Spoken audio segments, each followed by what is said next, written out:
Tetragrammaton.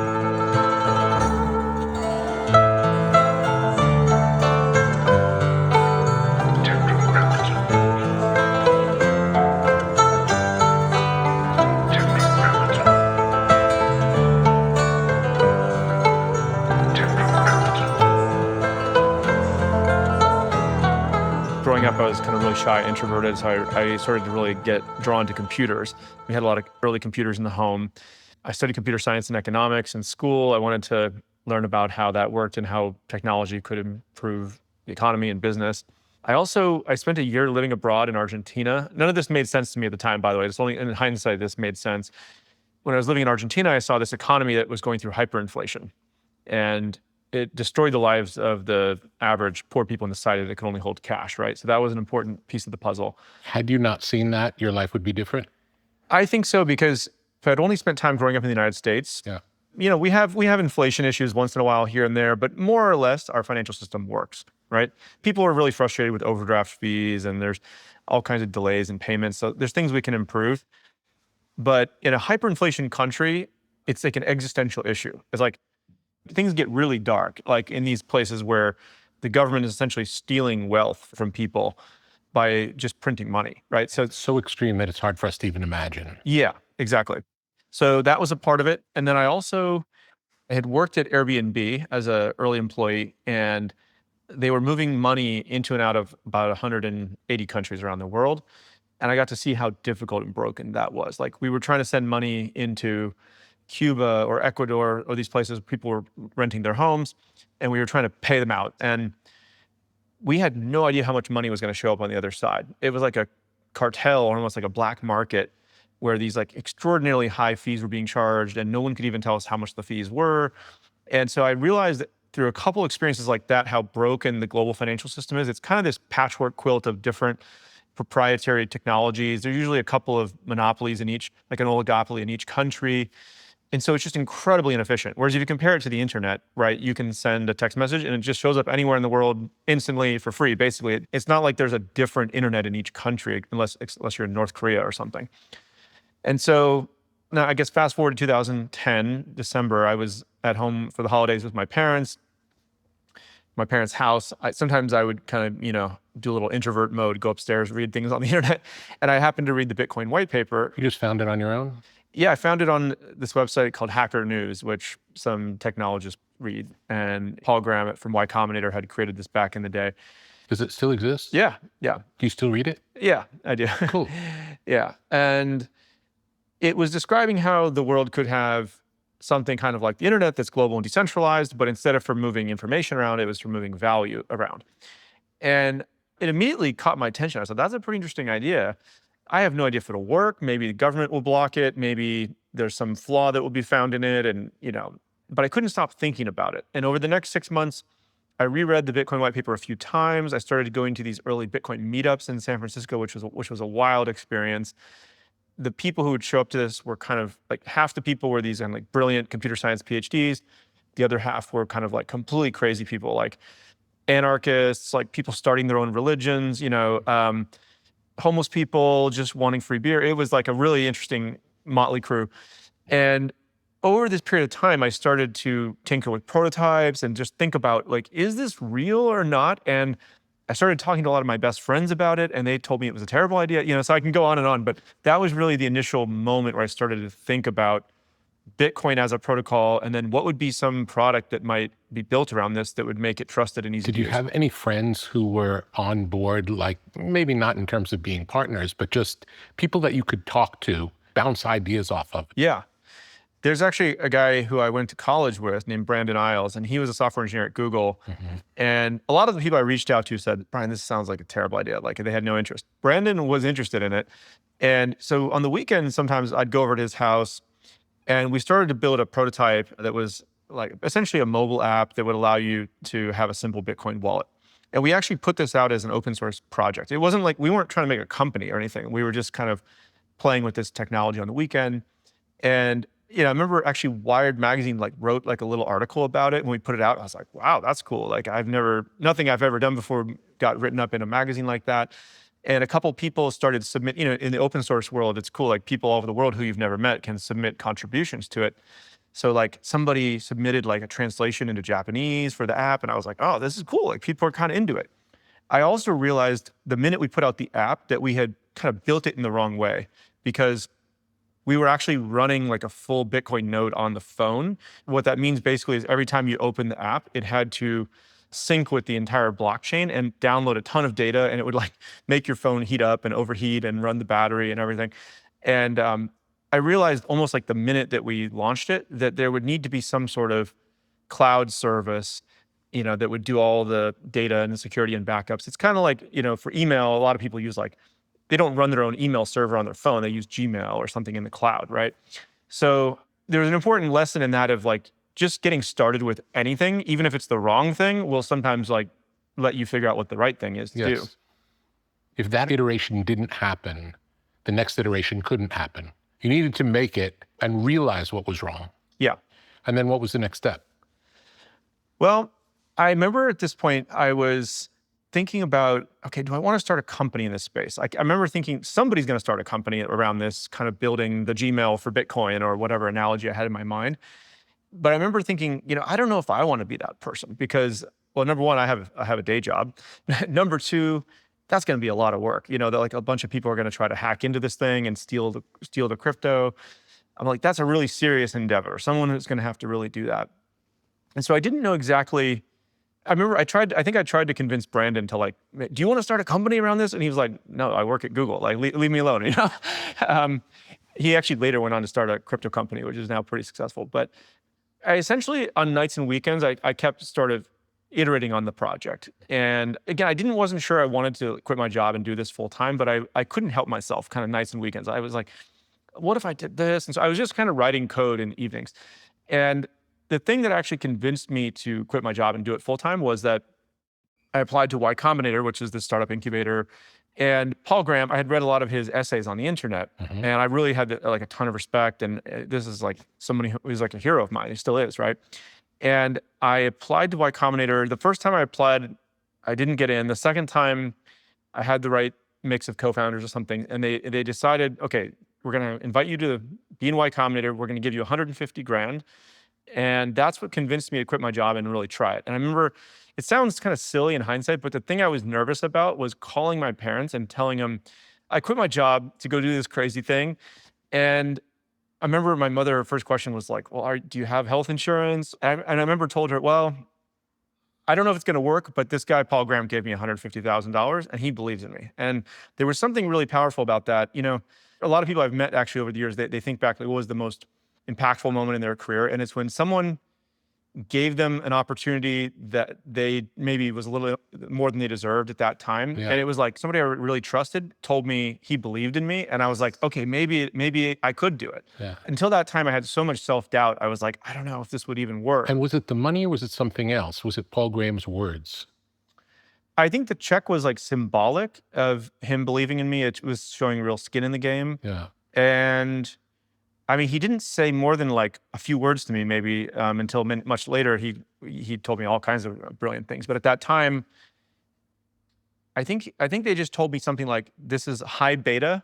Like this is this is it could be a really massive outcome or a zero. Yeah. But it's worth trying, like because the upside could be big." And what was the Y Combinator experience? It's really about 3 or 4 months long, and you get together with a bunch of other startup entrepreneurs. How many were there, would you say? I think in our batch, there was maybe 70 companies, something like that. And so they put you into this pressure cooker of an environment where you're just working 12 hours a day on your company. And they're bringing in other entrepreneurs who are kind of mentoring you. They're coaching you. You go to these dinners and it's a community and you build a lot of friends. And then at the end of the program, after 3 or 4 months, you go to demo day, where you basically get on stage and for 5 minutes, you pitch your company to a room full of investors and you see if they want to invest. And then you're part of the YC community, you've graduated, and it's an incubator. It helps you get these ideas off the ground. And for people who are like me at that time, they were interested in high level and trying to build something, but they didn't quite know how to do it. I mean, I remember, just to give you a specific example, one of the first things, the company, when I applied to the Y Combinator, I had called the company BitBank. the name PayPal was in my head, like it alliterates, and it was like BitBank. Anyway, I got there on the first day. There's these lawyers there who help you with your incorporation, all this stuff. And I said, okay, one problem is like, it's actually illegal to have the word bank in your company name unless you're registered as a bank and you don't have a bank license. And so they're like, well, you got to change the name of it. So that was just one example of like 100 things of like, I didn't know what I was doing, Yeah. and they just kind of helped you get a little farther along. Was there a sense of competition between the 70 groups there, or was it more a sense of camaraderie, everyone trying to lift each other up? Mostly camaraderie, I would say, but there was a bit of a competition, I'd say, towards demo day of like, oh my, how much have you raised? And I would say Coinbase was not a hot company at demo day. There was other companies that had raised already a bunch of money and they had all this traction. And I was trying to raise $1 million. I'd gotten the 150K check. I was like, let me try to raise 1 million so I can hire a few people. How long would 1 million have lasted in what you wanted to do? Well, at that time it was just me, and I had some very moderate costs for running the servers. But I wanted to hire a team of maybe 3 to 5 people. Or I guess, for $1 million, you might have only gotten like 2 or 3 people for a year or 2, right? Would that have been enough? Yeah, I mean, a lot of times early employees of these companies they want more like equity in the company so they'll take a pretty low cash salary. I mean, I think I was paying myself $60K or something. Yeah. So I had taken a pay cut to do this. I was really trying to preserve the cash. I failed to raise $1 million. I was only able to get about 600 grand by doing a bunch of meetings. And, you get sort of 9 no's for every 1 yes. If you go pitch 10 venture capitalists, like that's what success looks like, is 9 no's for every 1 yes. Wow. What does the rejection feel like? It felt like a punch in the gut, Over and over. Yeah. Now I think I've built a lot of resilience to this. Because, it's like in sales, if you just get rejection. So now it doesn't bother me as much. But at that time, especially, I was, I looked up to a lot of these are like really smart people who are rich and they have all this, they're like, they've seen thousands of startups and they're telling me my idea sucks. So like, they must be right. What do I know? Do they just say they don't want to invest, or they tell you why they don't want to invest? Well, this is an interesting debate. So some of them will tell you why, but it's often not the whole why, right? It's just like, I don't know, it's probably like in dating or something, right? If someone doesn't want to go on a date with you again, they might tell you a partial truth, but there's not the whole, Yeah. So you always have to trust the no, but not necessarily the reason. There is an art to try to extract like feedback out of people, which I felt like I always tried to lean into that. And I kind of tried to make it a safe thing for them to do. Like, hey, you're not going to hurt my feelings. I'd rather like get the feedback, like what's the actual concern? And once in a while they would tell me something more. Do you remember what some of the concerns were? One of the concerns that got relayed back to me was people just said, why would anybody trust a currency that's not issued by a government? So it wasn't against your company, it was against crypto. Yeah, actually, that's an important point. I would say anybody who came into the meeting skeptical on crypto, I didn't manage to convince any of them. Yep. The only people who invested, they were already at least open to the idea of crypto. They were just looking for the right company. Yeah. What do you think was different about the people who were open to it to the ones that weren't? Yeah, because you're right. It's a contrarian idea and a bet, and this is the art of entrepreneurship. Is you have to find, like Peter Thiel would say, something's contrarian but right. That's the sweet spot, right? Yeah. So I mean, I do think that kind of more global mindset was important. Like I said, growing up, I'd spent a year in Argentina. People who'd only lived their entire life in the U.S., they're like, why would anybody not trust the U.S. dollar, right? Mm-hmm. That was part of it. There's also, I've noticed, if you look at the ethos of crypto, a lot of it is about distrust in government, really. I mean, it's kind of saying, what if we unbundled money from the state and people had more sovereignty over their money and their wealth in a way that it couldn't be manipulated or taken from them? So you can imagine a certain category of people, the government is like sacrosanct to them, and like this is the source of American soft power in the world, and like, how dare you question, the validity of the United States government? Some people, it actually really it gets under their skin. They're like, and other people, it's a more of like a libertarian mindset, right? They would say, oh, absolutely, like we need that as a check and balance against, Yeah. bad government, right? So you can see how it might have started to really polarize people. I see. Yeah, that makes sense.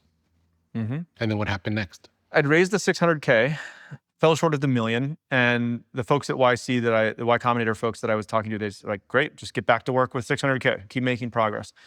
And at that time, I was lucky enough to find a co-founder. I'd been trying to find a co-founder for about a year unsuccessfully, and just making a little bit of progress, like raising that 600K, getting the product out there, it caused the right person to reach out to me, right? And that person was Fred Ursum. So he messaged me cold. He had seen a prototype of the app that I'd put out on Reddit. And I was going through this process that a lot of early entrepreneurs do, where you go talk to a few customers, you try to improve the product, and talk to a few customers, improve the product, trying to find what they would call product market fit. And Fred reached out, and we went for kind of like a coffee date in San Francisco, right? He had studied computer science also and economics, but at Duke, but he had worked at Goldman Sachs, so he had more of like a financial background. And through a few meetings, we decided, all right, let's just try working together for a few weeks and see what happens. And immediately he came in, and I noticed a few things about it. One is that he had incredible work ethic, so we were just there till midnight every day. Mm-hmm. Number two, he would challenge me on things and be right. And I'll give you an example. So I remember we were probably there at like 10 or 11 p.m. one night, and he's like, comes over to me, he's like, all right, I've been going through the entire way that people buy Bitcoin on the app, and I'm pretty sure we're losing money on every trade. I'm like, how could that be? That's not, we're charging a fee. And he walked me through it, and he was right.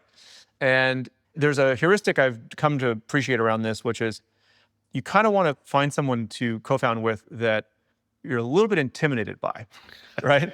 Which is to say, you're a little bit afraid of saying something dumb around them, or they can challenge you and be right. I mean, it's probably true in a lot of partnerships and business, marriage, whatever. And he was definitely that. He was pushing me on things, and I was like, oh, okay, that's true, but have you thought about this? And so we were making each other better.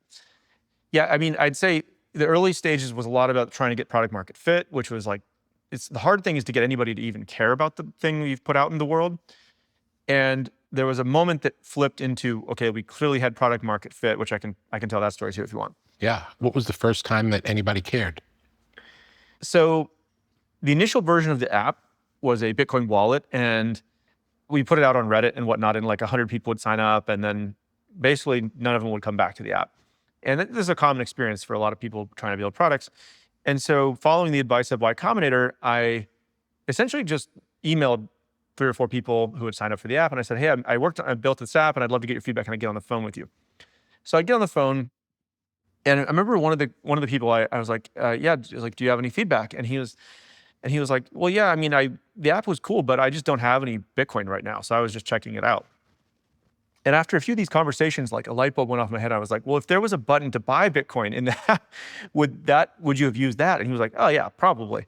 And it sounds so simple and obvious now, but at the time you actually couldn't buy Bitcoin inside Coinbase's app.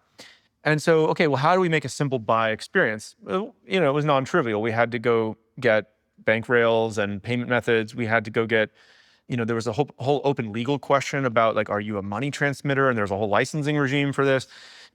We had to go get these things done. And I remember at one point, we had this decision about whether to go get a money transmission license. And we talked to these lawyers, and they told us it was going to cost like $5 million and take 4 years to get these licenses in all 50 states.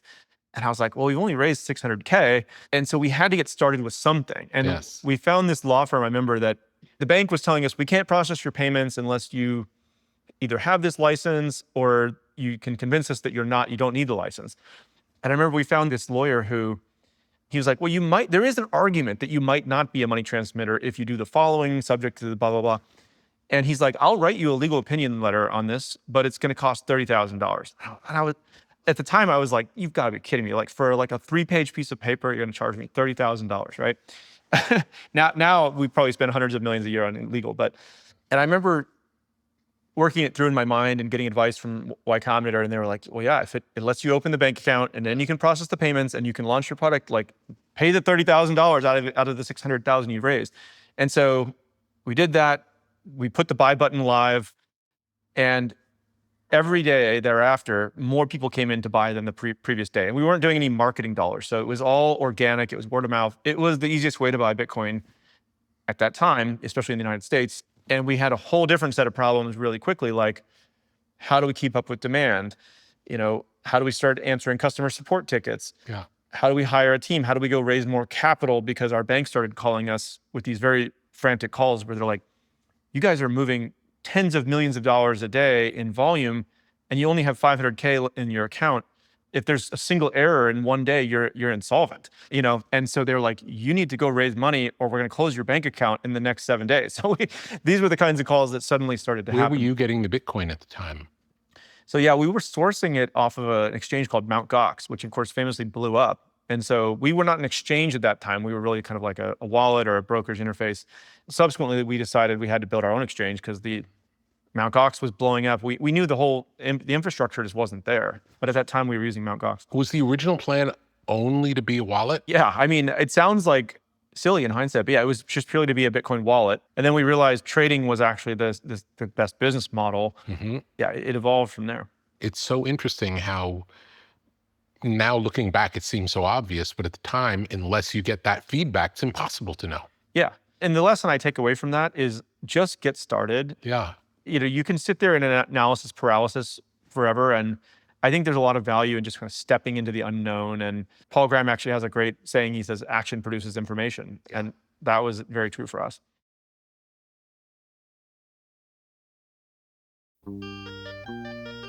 In a world of artificial highs and harsh stimulants, there is something different, something clean, something precise. Athletic nicotine. Not the primitive products found behind convenience store counters. Not the aggressive buzz that leaves you jittery, but a careful calibration of clean energy and focused clarity. Athletic nicotine. The lowest dose tobacco-free nicotine available, made entirely in the USA. No artificial sweetener, just pure, purposeful elevation. Athletic nicotine is a performance nootropic. Athletic nicotine is a tool for shifting mindsets. Athletic nicotine is a partner in pursuit of excellence. Slow release, low dose, gradual lift, sustained energy, soft landing, inspired results. Athletic nicotine, more focus, less static. Athletic nicotine, more clarity, less noise. Athletic nicotine, more accuracy, less anxiety. Athletic nicotine, from top athletes pushing their limits to artists pursuing their vision. Athletic nicotine offers the lift you've been looking for. Learn more at athleticnicotine.com/tetra and experience next level performance with Athletic Nicotine. Warning, this product contains nicotine. Nicotine is an addictive chemical. What do you think it is about you that feels comfortable stepping into the unknown? Many people are terrified of doing that. Yeah, I actually think that's one of the key things that is worth cultivating as an entrepreneur. And I've asked myself that question. I do think I'm more comfortable doing it than most people. So one theory I have on this is that I think I'm somewhere on the spectrum for autism. And I've never been formally diagnosed, but I've taken online tests and I usually score on the spectrum somewhere. And I think there's something about autism which is correlated with tech entrepreneurs. There's various ways that it can show up, but one of them is that you're a lot less concerned with, I don't want to say social pressure or social norms. Let's say social cohesion or something like that. And so sometimes I'm completely oblivious to it, but other times I'm aware that what I'm about to do would be considered, like I might ask a really dumb question in the room, and I realize most people wouldn't do that, but I don't care, Like I just genuinely want to know the answer. And so there is an aspect of that where I'm okay trying ideas either on for size or stepping into a project with I'm totally okay if it doesn't work, like 9 out of 10 times, because I'm trying to find interesting opportunities. Yeah.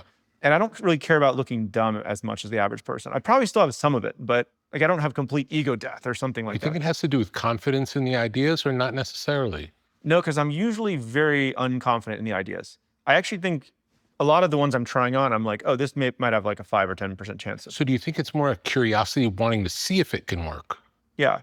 To me, I'm a little confused about the opposite. Like why, sometimes if people like try an idea and it doesn't work and they get really down on themselves about it. And I'm like, but that was just the first thing you tried. Like what you could try like 10 or 100 more things. So I think there's something about my psychology that makes me more willing to do that. I mean, from an evolutionary psychology point of view, it would be dangerous to have too much of that because if you're just trying ideas, who knows, you might offend the wrong person and the tribe leader just kills you or whatever. I mean, there have been people in history, right? Like, was it Galileo or Copernicus that, had the heliocentric version of the universe, and I think the church killed him or something, right? Yes. Or like even Alan Turing, I think, was like chemically castrated or something by the government, right? So there is a danger from an evolutionary psychology of being too open-minded about new ideas. They can be taboo, they can offend people, but also society needs those kind of people to advance. Do you think there's some aspect of it that's like similar to gambling? No, I think it's a different thing for me, at least. Like, I actually don't gamble. I actually hate Vegas. Like, when I go there, I never play craps or anything. I just watch other people do it. Mhm.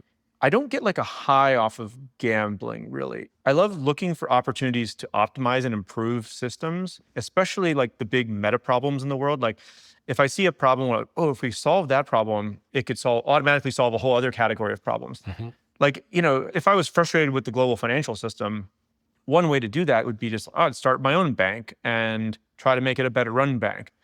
But the thing that got me excited was, what if there was an entirely new system, right, that could exist outside of that and operate on a different paradigm? That would be really cool. Or, I co-founded this longevity company called NewLimit, and the thing that got me excited about that was like all these major diseases are correlated with aging, and if we could actually just restore function our cells had when we were younger, maybe it would automatically knock out a bunch of these diseases that happen later in life. So, don't treat the disease like there's a higher root cause. But anyway, I get excited about those kind of things. How is Bitcoin different than all other crypto? Well, Bitcoin is special and unique in the sense that it is like digital gold. It has the highest trust, I would say, because it's the original incarnation of crypto. It was truly a computer science breakthrough. It also, we don't know who the founder was exactly, right? So it was a very fair launch of the coin into the world. It's not like if someone is starting a project today and they're kind of like, all right, I'm going to own 20% of it and like the rest will be distributed. There are some original Satoshi coins, but they've never been moved, and most people believe that they're lost, like they're not going to ever be utilized. And so I think Bitcoin is digital gold. I don't see that ever changing. It's kind of the original one, so it has the most trust. And then there's lots of cryptocurrencies that got built as a derivative of that have other purposes. And what's the status of Bitcoin today compared to over its history? Yeah, I mean, it's doing great. It has like roughly a 2 trillion market cap. I mean, it's about on the order of like 10% of the size of gold, I would say. It probably was the best performing asset class of the last 10 years. Just recently, with some of the legislation getting passed in the US, it's gotten more established. There's Bitcoin ETFs, like the United States government now has a Bitcoin strategic reserve, which wasn't expecting that to happen quite so soon. So it kind of quickly went, like 10 years ago, it was like people were just laughing at this of some kind of internet thing.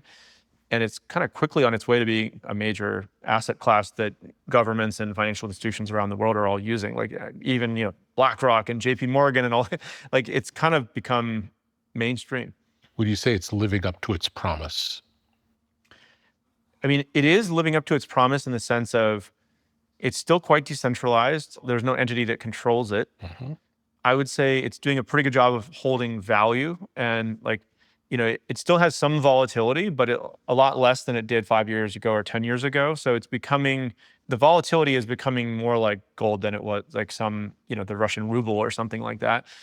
I think it has some challenges ahead of it. Like, one is that because it is truly decentralized, and if it needs to make an upgrade, like let's say quantum computing comes on the horizon, it will need to have an upgrade to the protocol, and that can be achieved through consensus of all the people. But getting a lot of people around the world to all agree on something, the best implementation, it's like cat herding, right? So, but I think it can overcome but all these. Everyone's incentives are aligned in that. Nobody wouldn't want it to remain safe. Right. Everybody wants it to get upgraded. Just how to do it. Yeah. I see. Yeah. What causes Bitcoin volatility? So some people are they think of Bitcoin as like a high growth asset, and they're like, just like they would hold NVIDIA or something. And like if Jerome Powell comes out and says they're going to cut rates, and like, it can move the market just in stocks like it does with crypto. Other people are thinking of crypto or Bitcoin specifically as almost like an asset they would flee to in times of uncertainty, like gold, right? So it has multiple of these properties. So anyway, people react to and trade Bitcoin just like they do with any kind of macro events around the world. Regulatory clarity is another one that tends to move the market a lot. And there's also something called Bitcoin halving events, which happen I think it's every 4 years or so, but basically the rate at which new Bitcoin are being mined is continually being reduced. And so there tends to be trading events around those moments, things like that. But if it's halved, nothing really happens. Well, yeah, it's cutting in half the rate at which new Bitcoin is issued into the world. Yeah, not to get too into the details, but it's whenever the network mines a new Bitcoin block, which requires all this computational power, the person who mines the block successfully gets awarded these new Bitcoin. That's how new Bitcoin have been released out into the system, but that gets cut in half every 4 years. So basically, it's like an asymptotic curve of the amount of supply of Bitcoin that'll ever, 21 million is the most that will ever be there, but it'll take like 100 years to get to that final last bit of it. Anyway, so it's another way of saying if on any given day, let's say that there's, I don't know, $1 billion of demand for people buying Bitcoin, and there's, 1 billion people selling it, the price would be flat. But because of the mining, there's like another, I don't know, whatever, some small percentage being mined every day. So you have more supply than demand. It's basically like a way of saying there'll be less and less supply in the market every day. Mm-hmm. But we know that anyway. Yeah, you can predict it out into the future. Yeah. It's just like a lot of markets are not rational. People are trading what they think other people will do. I understand. Yeah. What are stable coins? Well, stablecoins are, I'd say, the next big product market fit for crypto after trading. People started tokenizing the dollar and other. What does that mean? If you have a dollar in a bank account, you can issue a token out there on a blockchain in the world and say, this token represents that dollar that's being stored in a bank account. So it's a one-to-one representation. Somebody might say, well, why do that? I can already send dollars around in different ways. And that's true, but the traditional financial system is pretty inefficient, right? There's a lot of people, let's say, and only 4% of the global population lives in the United States, for one thing, right? We always forget that. So there's billions of people around the world who actually have very high demand for the dollar because their local currency is high inflation or, it has various issues. So like in Turkey or Nigeria, there was like, I think 50 or 70% inflation last year. So people there really want to hold dollars, but they can't open dollar denominated accounts. With stablecoins, anybody with a smartphone now can hold a dollar denominated account. They can get access to dollars. They can also send them instantly anywhere in the world for like less than 1 cent, right? So previously, if you needed to send money via Western Union or MoneyGram, or maybe you're using some of the remittance apps, you might pay anywhere from like 5 to 12% fees, or like people who are sending money home to their family in other countries. This is a very high fee delay type environment. And with stablecoins, they can now send it instantly, like under 1 second, anywhere in the world, less than 1 cent. There's no other payment rail globally that can do that, right? You can kind of compare it to like credit cards or bank wires or these different things. And crypto rails are the only ones that are global, cheap, and fast. It check all 3 boxes. So that turned out to be a big use case for payments. There's something like $40 trillion a year of volume for like cross-border payments, and like I think 70% of that is for business-to-business payments, and they've been an early adopter of stablecoins. So not just people sending money home to the family, but B2B transfers, like I want to buy goods from Asia to sell in my shop, or these kinds of things. So stablecoin payments have been on a tear. I mean, they're growing enormously, and it's kind of like water flowing to the path of least resistance. Like payments will flow to the lowest friction payment rails, cheap, fast, global. And so it's making that part more efficient as well. If the dollar is backing a stable coin, and if now the stable coin flows easier than a dollar ever did, it seems like that strengthens the dollar. It doesn't hurt the dollar. Is that correct? That's correct. Yeah, I'd say people who I speak to in the US government are thrilled about stablecoins. And you may be aware that in the United States, they just recently passed legislation called the Genius Act, which kind of established a regulatory framework for dollar stablecoins because they wanted to ensure that these get more widely adopted. It's a huge part of American soft power to export the dollar and dollarize these economies around the world, right? And now, by the way, the rest of the G20 countries are all kind of scrambling to get their own kind of equivalent stablecoin legislation because they see it as a threat, and they don't want their economies to be totally dollarized. They want some sovereignty. So yeah, crypto is helping the dollar. I also think, by the way, Bitcoin in an indirect way is helping the dollar in the sense. How? Yeah, because people sometimes say, well, isn't Bitcoin a threat to the dollar? I would say it provides a check and balance on the dollar in the sense of if there's too much deficit spending or inflation in the US, people will flee to Bitcoin in times of uncertainty. And so democracies around the world, including the United States, as I'm sure you're aware, is like they are trying to figure out how to fix deficit spending, right? The incentives are just not aligned to actually balance the budget. And it might be okay to have like 2 to 3% inflation if the economy is growing 2 to 3%. But if your inflation outstrips the growth of the economy, you'll eventually lose the reserve currency status. And so that would be a massive blow to the United States. So, and China and these other superpowers are coming and trying to compete for that over time. So I actually think in a strange way, Bitcoin is helping extend the American experiment in the sense that It creates competition with the dollar yeah, in a way that's healthy for the dollar. you said it better than I could. Yeah. And I sometimes wonder, like, if you were the founding fathers, and you go back and read like the Federalist Papers, and I think they were geniuses, like unequivocally, all these things. I wonder if they would have written in the Constitution something around a balanced budget, right? Because, and Warren Buffett famously had this quip, like, you have to pass a constitutional amendment which says any member of Congress who votes for an unbalanced budget should be ineligible for re-election, right? And he's like, instantly you'd get a balanced budget every time. And people have proposed these different ideas like that. Like, okay, what if America had a sovereign wealth fund and every citizen when you're born gets a share? And when there's a budget surplus, it pays a dividend.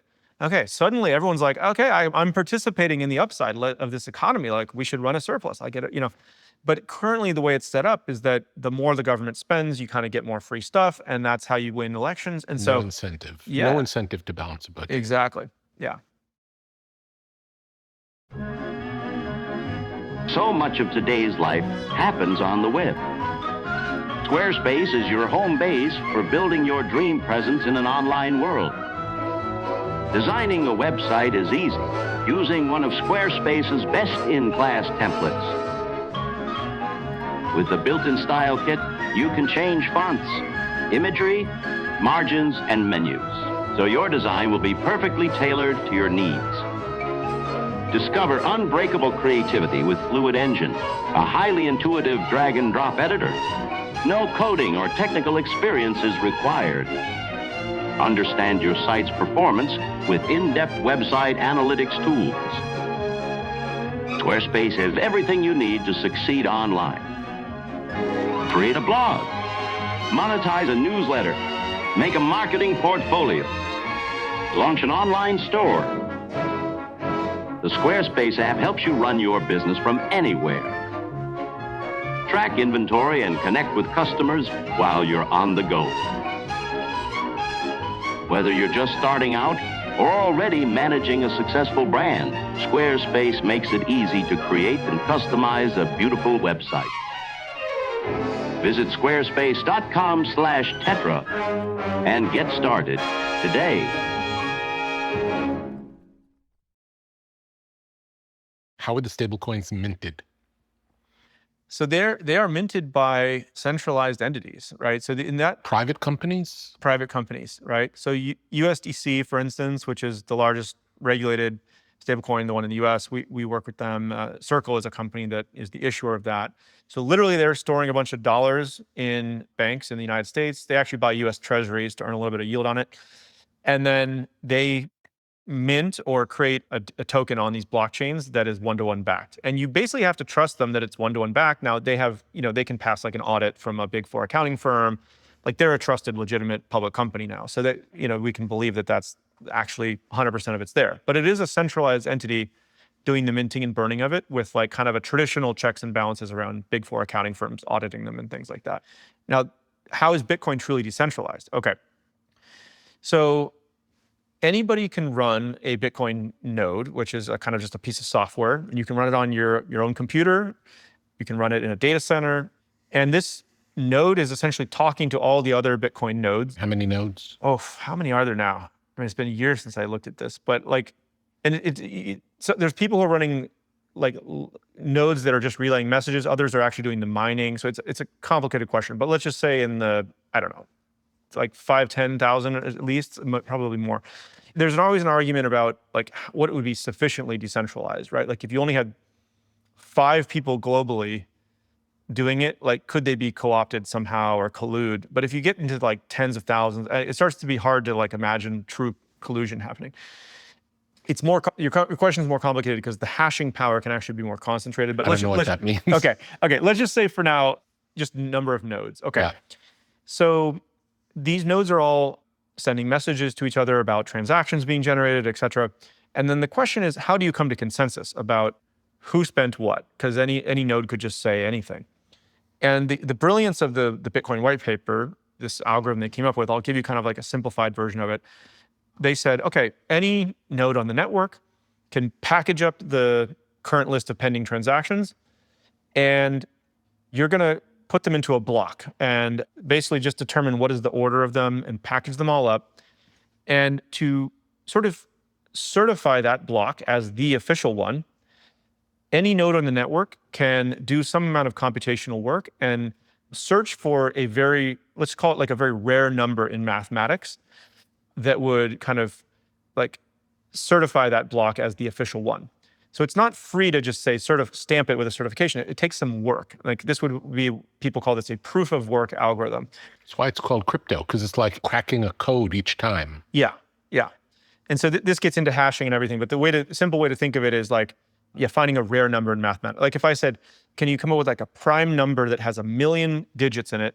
The only known algorithm to do it is to have a computer kind of iteratively search through every single one until you find it. And so anyway, once one of these nodes on the network, they're all kind of churning away, looking for this code or this rare number. The minute the first somebody finds it, they broadcast it. They announce it to the rest of the nodes. And it's very cheap to confirm it. Once you broadcast it, someone will say, oh yeah, you definitely found it. Like it's very cheap it's hard to find, but easy to confirm. Mm-hmm. That's a key property. So now everyone just kind of agrees, okay, that block is the next one. And they start working on the next block. And so it's a little bit of like a lottery based on how much computational power you have to see who can win the race to find the next block. And their reward for doing that is they actually get, that's how new Bitcoin are issued. They get not only the block mined, but they actually get new Bitcoin rewarded for that. So these are the Bitcoin miners that are out there you might have heard about. Anyway, this is a key property because it's truly decentralized. There's no central authority to it, but the network comes to consensus and can all agree. And as long as 51% or more of the network is operating kind of in a, let's say, a benevolent way, Bitcoin continues to function. Like you could have a single bad actor on the network that's kind of, I don't know, spamming with like invalid blocks or trying to fork things off in a different direction. But it relies on this kind of beautiful idea that at least 51% or more of the world have good intentions and they will be good actors. And as long as that is true, Bitcoin will continue to function. And like it's big enough now and there's so much computational power that even a single bad actor, like, I don't know, if you imagine like a state actor like North Korea or something tries to spin up a huge data center to attack Bitcoin, even that would not get to be more than 50% now. It's beyond the reach of, I'd say, any sovereign entity in the world from a resource point of view. So anyway, it got big enough now where it's defensible in numbers. The fact that stablecoin are minted by private companies, why is that different than if the government minted them? Well, okay, so again, stablecoins do not have that same guarantee around decentralization that Bitcoin does. So I think that is an important distinction. And so, yeah, I mean, you're relying on the trust in that company and the auditor who audited them and maybe the banks to some degree that are holding it. So you are trusting a centralized entity with stablecoins. It's an important distinction. Not to get too in the weeds, but there are people who are trying to create decentralized stablecoins as well. How would that work? By the guy who I mentioned at the beginning of the story, Brandon, my friend, actually one of the company he started and co-founded is working on this exact problem. It's an exciting idea. Yeah. Yeah, the company is called Ampleforth, and they actually created a centralized stablecoin called Spot. And it actually has held its value pretty consistently, I think, over the last 5 or 6 years since they launched it. And I'll be honest, the way that they do it is a little complicated. I'm not sure if I'll be able to give a concise explanation of it here live, but it involves tranching and... I don't know what that is. It's a more complex financial instrument which is part of the, I actually, having diligenced it at one point, I believe they actually did do it correctly, but the problem is it's so complicated to explain, they've had a hard time getting people to adopt it. I see. But you think it works? So it's gone through lots of ups and downs over the last 6 years, and it's held its value. So I think they may have cracked the code on that, but it's hard to explain, and people getting over that barrier does create a hurdle to trust. Who are the big players in stablecoin? So USDC, which we're partnered with Circle, is the largest regulated one in the US, but there's one that's bigger globally called Tether.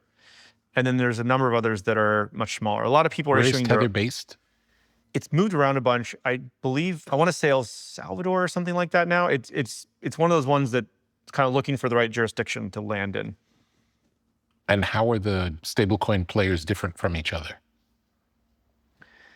A lot of companies have tried to issue their own stablecoin, and they see it as a business opportunity, which I think is fine. But there is some network effect to these stablecoins in the sense that, like, if I'm sending one and the merchant wants to receive one, it's better if it's the same one. Not exactly what you asked, but I'd say a lot of companies are just creating their own stablecoin now because they want to have something branded to their own platform and use it as a way to generate some income. I'd say, I mean, Tether is a competitor, so I don't want to say anything too critical, but I think they started, to their credit, offshore, and they identified that a lot of the people in these emerging markets have high demand for the dollar. USDC, which is issued by Circle, is based in the United States, and I'd say it has more buy-in from U.S. institutions, and it's certainly regulated under this new U.S. law. So I'd say there's the big international one, and then there's the U.S. one, and those are the two big players right now. But if they're really all representing a dollar, if you have a blue dollar and you have a purple dollar, it's still a dollar. Why would it matter? Yeah, I mean, you can exchange one of these into another one, and it's basically trades almost exactly right at a dollar. There's minor differences, so fine details about how you might want to evaluate one versus another, kind of like trading between the dollar and the euro or something like that.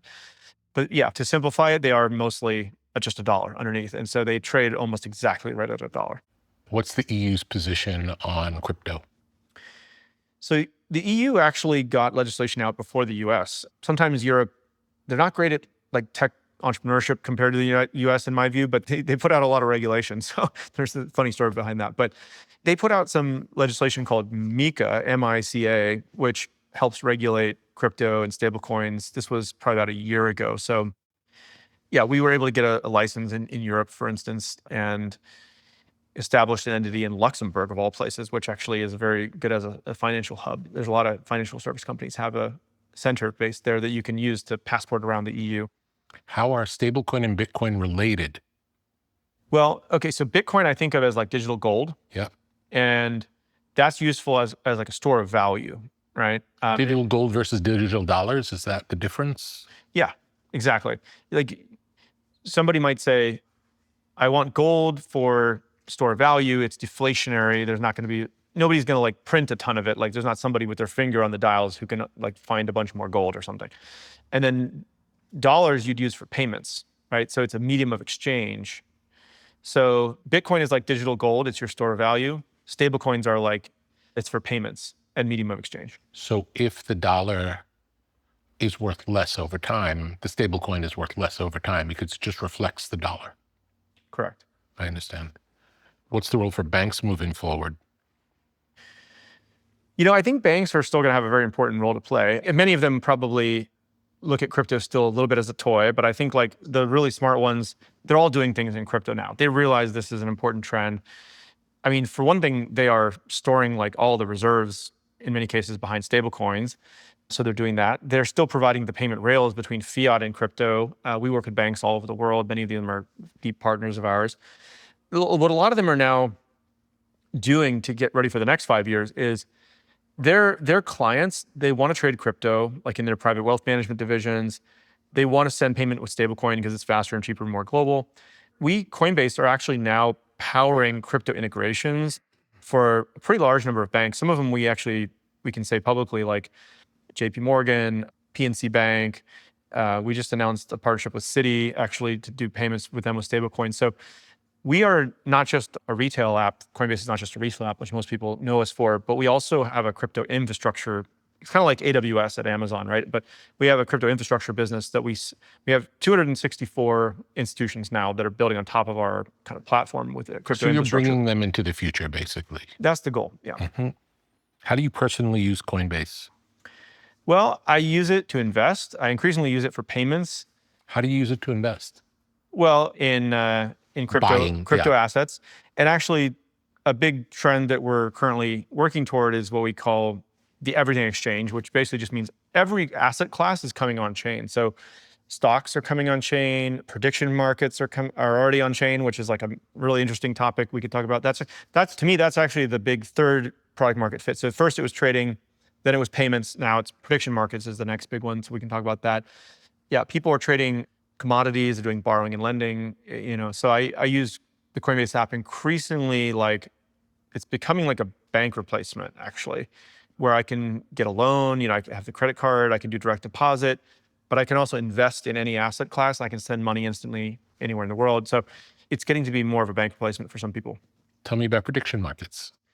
Yeah, well, these have also really gone mainstream. I'd say the big moment was the last US election where people started to really track this as a signal on what was going to happen in the future. And in a prediction market, anybody can place a bet on the outcome of something. It could be a sports game. It could be an economic indicator. It could be, do you think the Suez Canal is going to be reopened for shipping lanes? And so, it's an interesting one because some people think of it as like another trading use case, and there are people trading it. But I'd say for 99% of people who never trade prediction markets, they're actually using it just to try to figure out what's going to happen in the world. It's almost more like a competitor to the New York Times than it is to the Nasdaq or the New York Stock Exchange, right?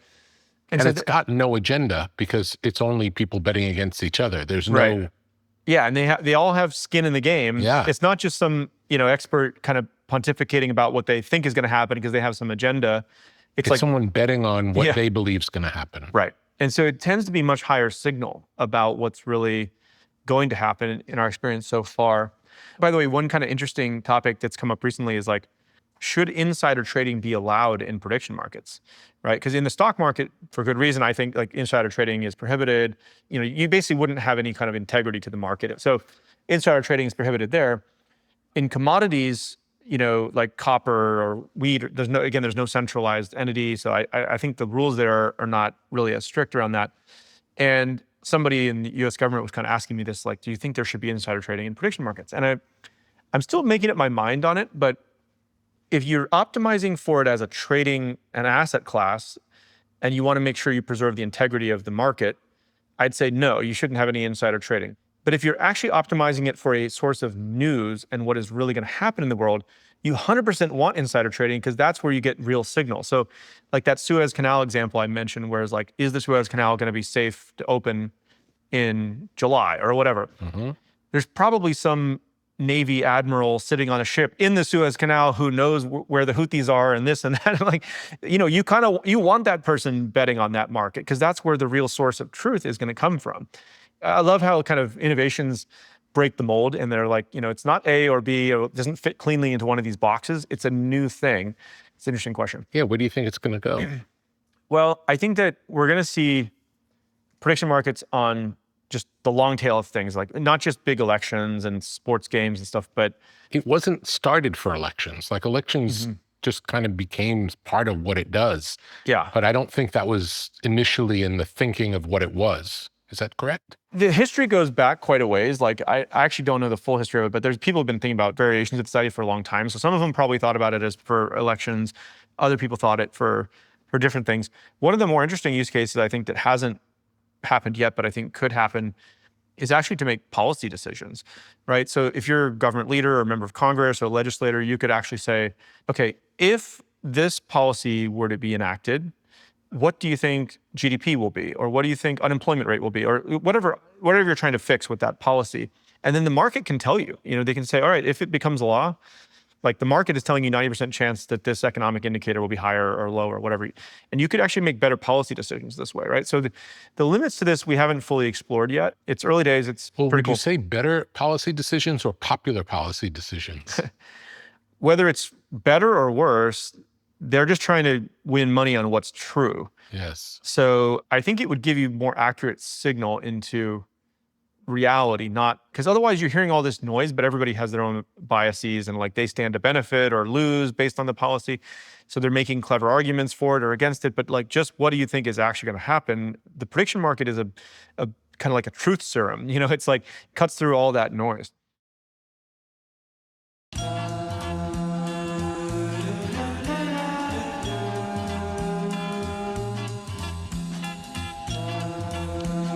LMNT, element electrolytes. Have you ever felt dehydrated after an intense workout or a long day in the sun? Do you want to maximize your endurance and feel your best?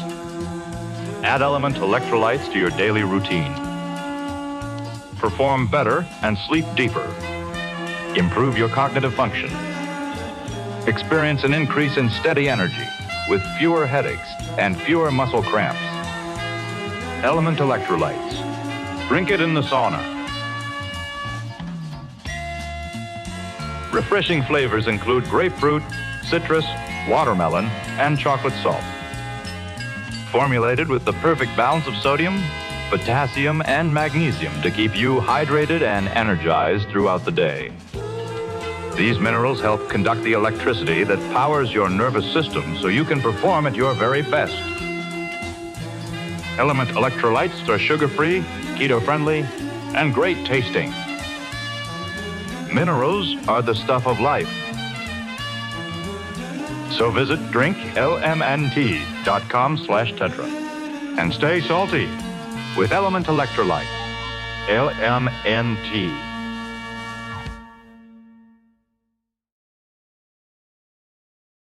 What do you think the promise of Bitcoin is to shape the future?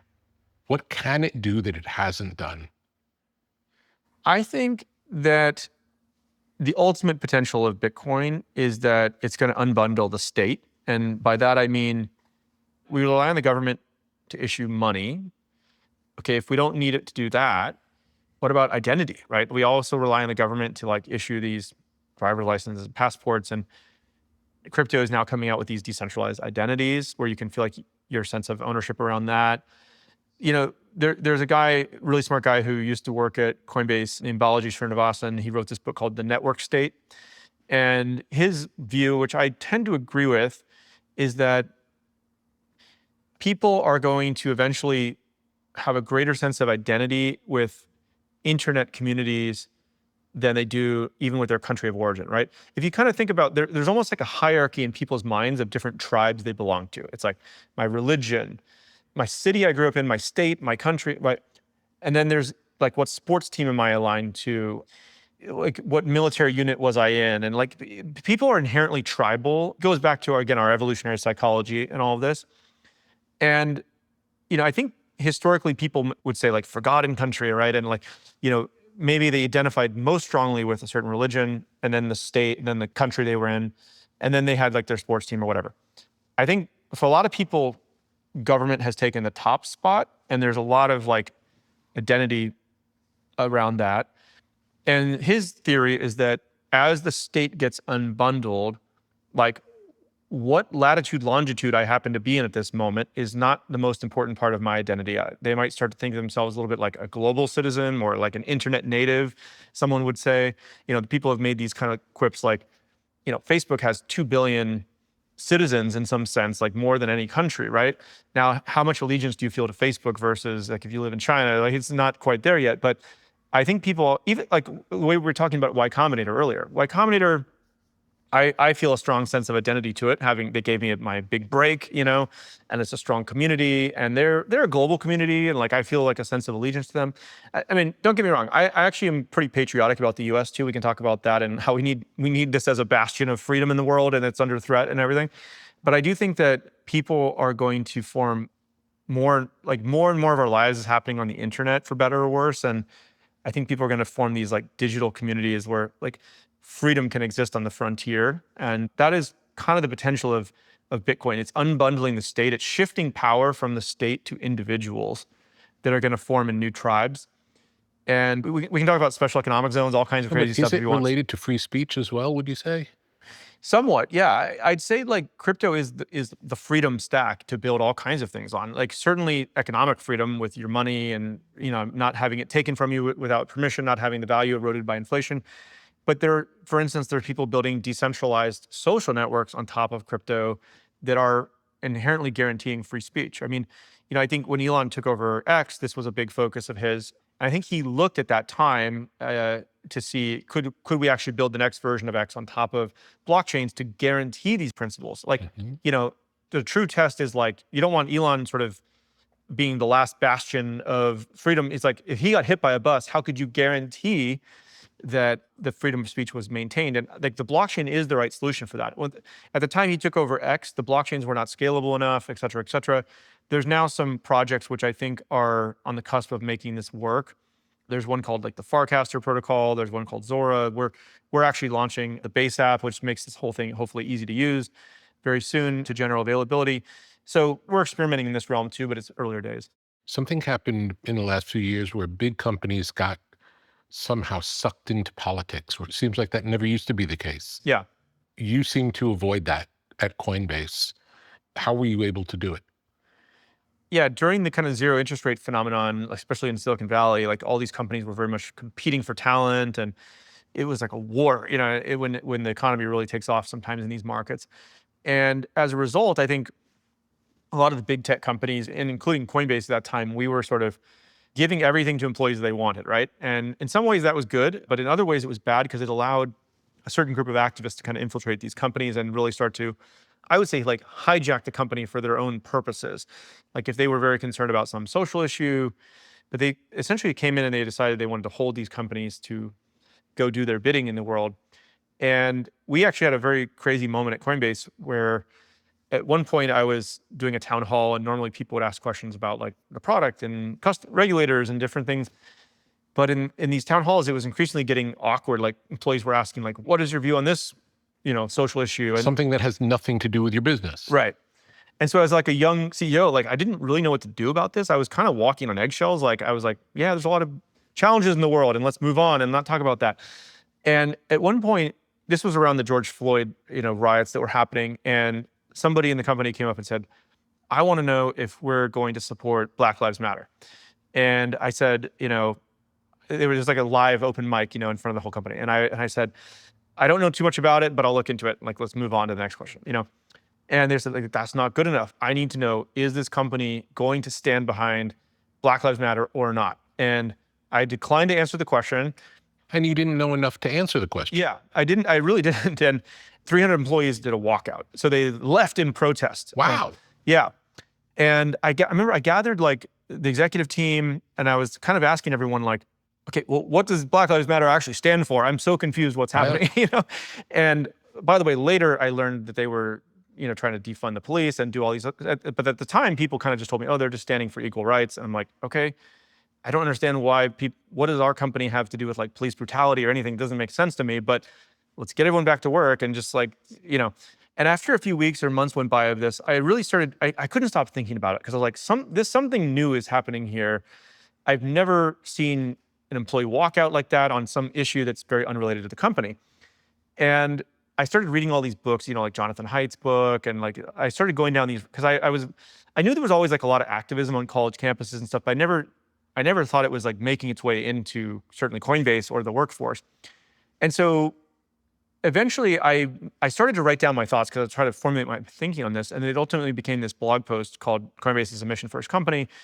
And it talked about how like we're going to be an apolitical company except for our mission, which increasing economic freedom in the world will be very political and focused on that. But it seems like such an obvious idea. It's like we're actually going to focus on work at work. Yes. And you can't have the company come in and do your bidding for whatever issue that you're very passionate about in the world. But if you want to do that in your free time, go for it.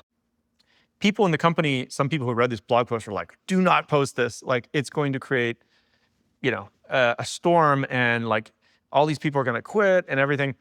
And I felt like I had to do it. And this is another little bit of that like disagreeableness or, something about my personality where I was like, well, I don't want to be the CEO of a company where you come in and you get kind of pressured by activists all the time to do things like, are they running the company or am I running the company? And it takes you off your core mission. You're focused on your mission.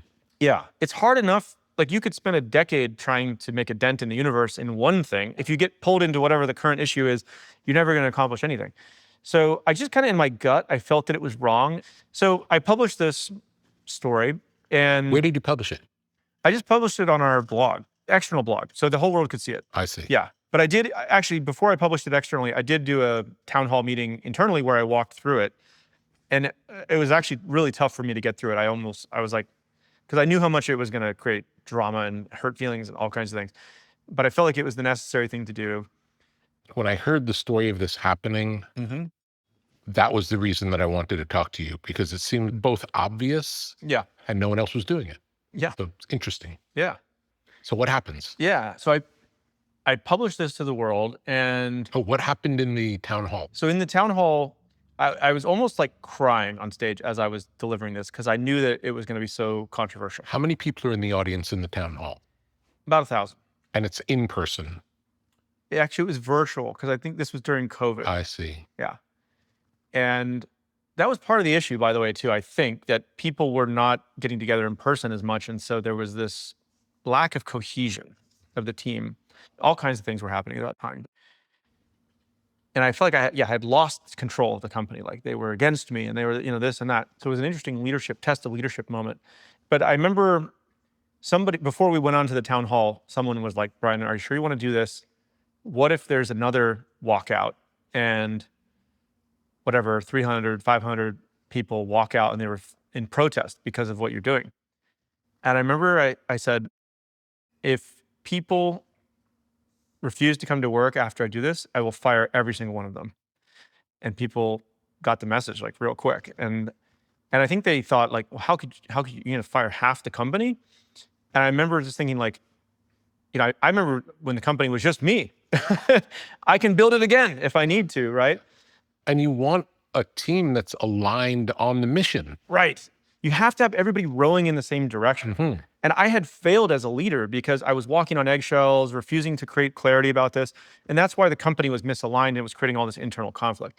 So I had to get the company back aligned. And if half the people needed to leave to do that, so be it, right?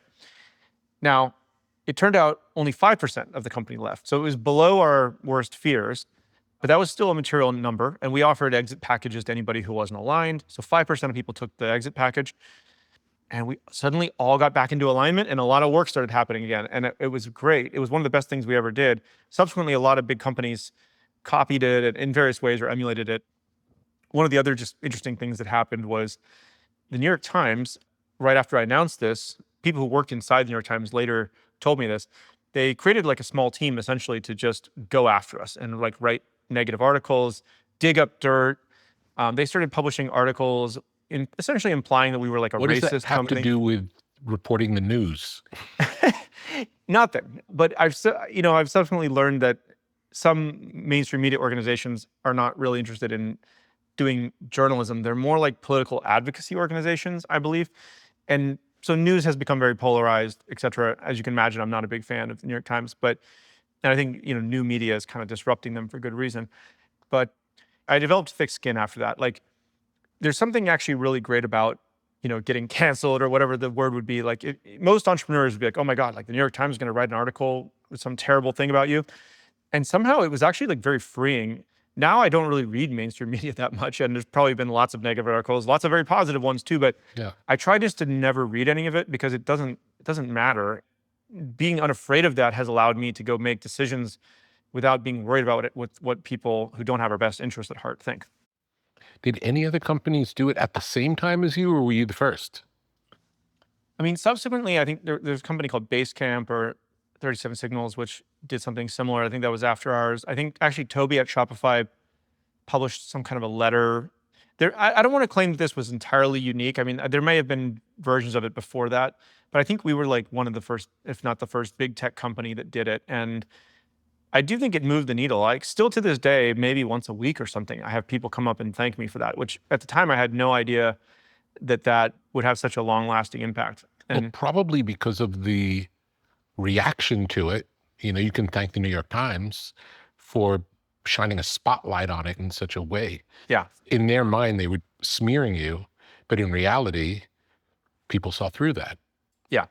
After that happened, actually a lot of other Fortune 500 CEOs started reaching out. They were like, oh man, how'd you do this and that? And like the greatest irony though was actually at about a year later, the New York Times had this big issue with employee activism. I don't know if you tracked any of that, but No. I think one of their executives like reached out to someone, one of our on our team was like, so how did you guys deal with that?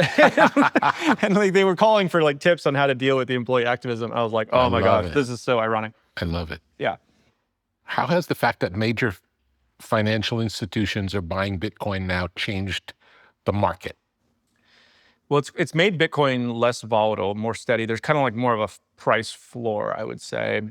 And it's brought in new pools of capital. Like there's certain funds out there that they're not allowed in their bylaws to buy cryptocurrency, but they can buy an ETF or a public company stock like Coinbase. So it just started bringing in a bunch of institutional money. I didn't really know a lot of this until I got more into financial services, running a big company, but actually something like 90% of all the money in the world is tied up in institutions. It's not like individual people like you and I holding money. And so to get the really big pools of capital, you kind of have to unlock things that their risk committees would approve, for lack of a better word. How is the 9-to-5, 5-day-a-week banker economy obsolete? And how can it change to be more like the internet? I could buy something on Amazon 24 hours a day. Yeah, well, that is one of the cool things about crypto is that these markets are 24/7, 365. Crypto never sleeps. It is kind of inherently more fair and more global. Yeah, but there's lots of things about crypto that I think it's like democratizing finance in a way, right? It's anybody in the world with a smartphone can get access to not just sound money like the dollar, but they can also get access to like get a loan to start a business, buy a house. That was another thing I saw in Argentina, spending some time there, was that we sort of take it for granted you can get a mortgage to buy a house in the United States. In Argentina, at least at that time, only wealthy people who could pay 100% of the purchase value could buy homes. So basically everybody else was a renter, and because there was no credit market. And how could that be, right? And we sort of take this for granted in the United States that some of these financial markets are a little more built out.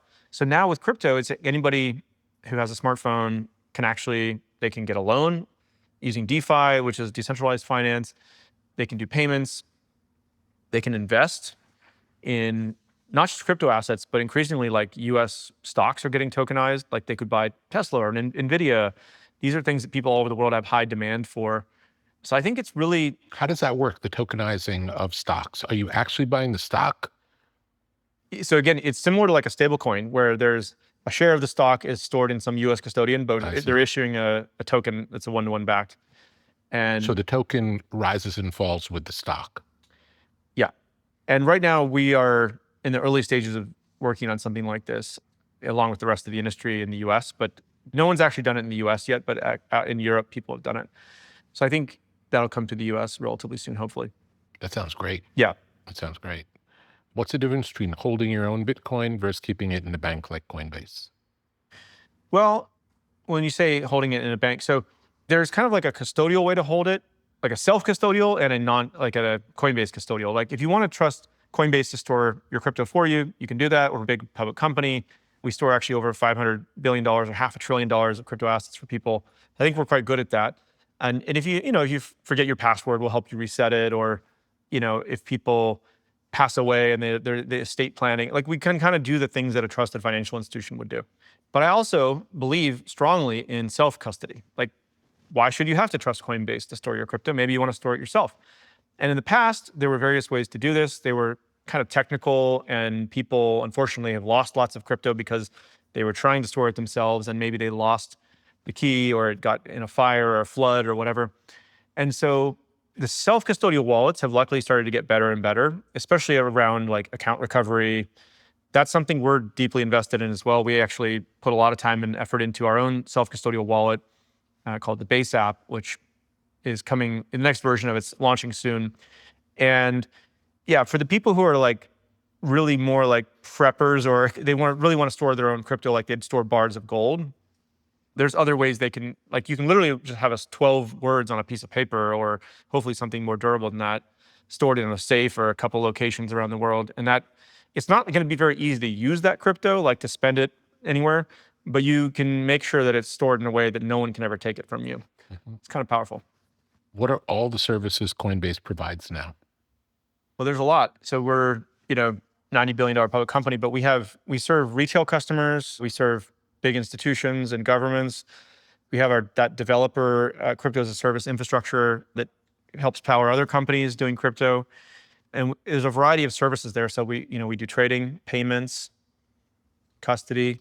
We're increasingly adding more of those types of services. So our mission is to increase economic freedom in the world. So we're trying to really update the global financial system to run more and more on these crypto rails, which have these freedom principles embedded into it. Yeah, that's what we're doing. How easy is it to use? Well, Coinbase is very easy. I mean, you can just sign up with an email address or a phone number and be up and running on the app very quickly. I'd say some of the things that are more on the frontier, like in DeFi and these kind of, are still a little tricky to use. And we try to make them simple to use in our app, so you don't have to understand what's happening underneath unless you really want to. Coinbase isn't good at everything, but what we are really good at is we've built the most trusted crypto app. We consistently are number one in terms of the one that people trust. And then we've tried to make it easy to use for regular people. So you don't have to be some computer scientist to use it. Is your relationship to crypto the same today as it was when you first imagined forming the company? I mean, I still feel the same way about it in the sense that I think it's an important technological innovation. It's about freedom, which I'm really passionate about. We didn't talk too much about that, but growing up, I read lots of books, like Milton Friedman and Ayn Rand and all these things. Mm-hmm. It's worth admitting, I think, that there's people that are drawn to crypto, I think, for the wrong reasons, and it has created a reputational issue in some cases. There's people who have created companies that have just blown up, that have lost people's money. There's some people that are trying to do get-rich-quick schemes and more gambling-oriented stuff. That's not really appealing to me. I think it's damaged the reputation of it. In some ways it's unavoidable. The traditional financial system is full of this kind of stuff too, right? Bernie Madoff and Enron, and people are doing all kinds of scams in the traditional financial system. And so unfortunately that does make its way into crypto as well. But what I hope and I think we've done at Coinbase is try to be a source of legitimacy and trust, and just have the right long-term view and do the right thing and not get caught up in these short-term fads. But running any company, that's the thing you have to look at every month or whatever. It's okay, people really want to do this new thing. Is this an important business innovation that's going to be, a lot of times new things look like a toy and then they turn out to be really important, right? Early YouTube was cat videos and stuff, and now it's bigger than the TV networks. So are we being high and mighty about this, or is this actually something we should stay away from? And these are the hard calls that we have to make oftentimes as an executive team. What are your thoughts on Sam Bankman-Fried? Oh, man.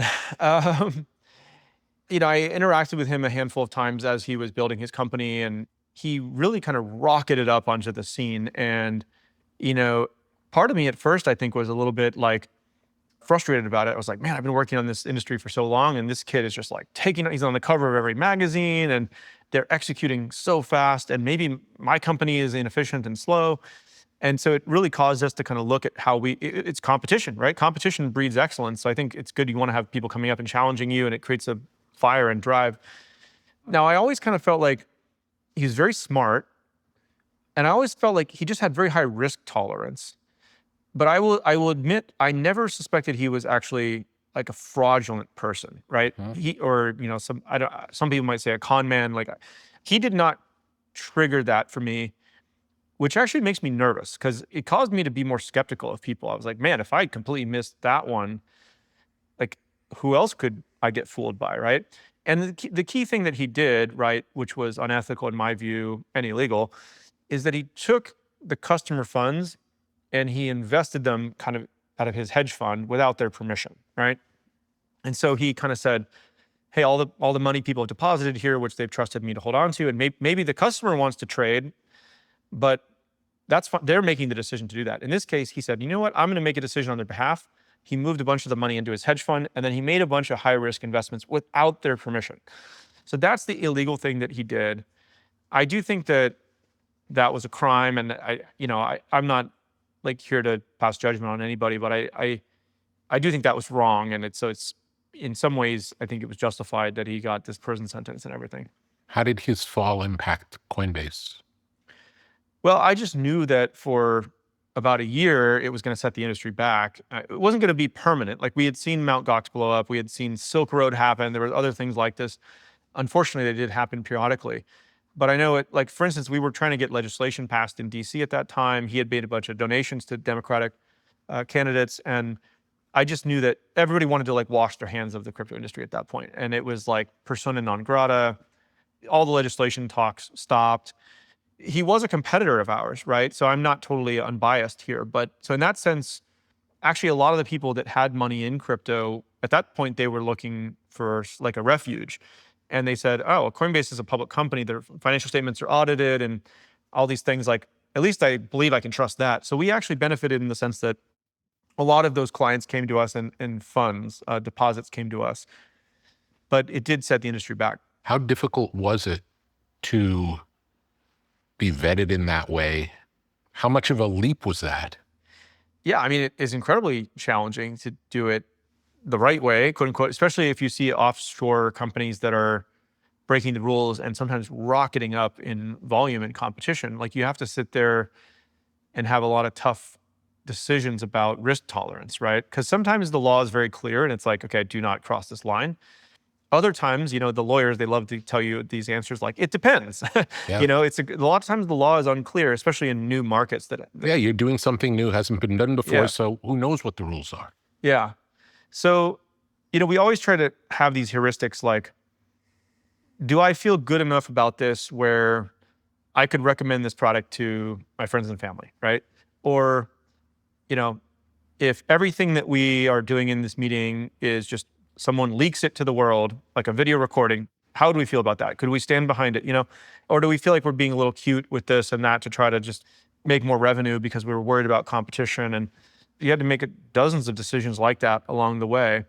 And we don't get everything perfect, but I think we got more right than wrong. And that is a lot of what contributed to the trust.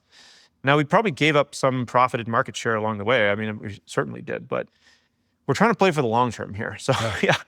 What are future uses for blockchain that haven't been touched yet? Yeah, so we mentioned payments, prediction markets. I mentioned decentralized social media.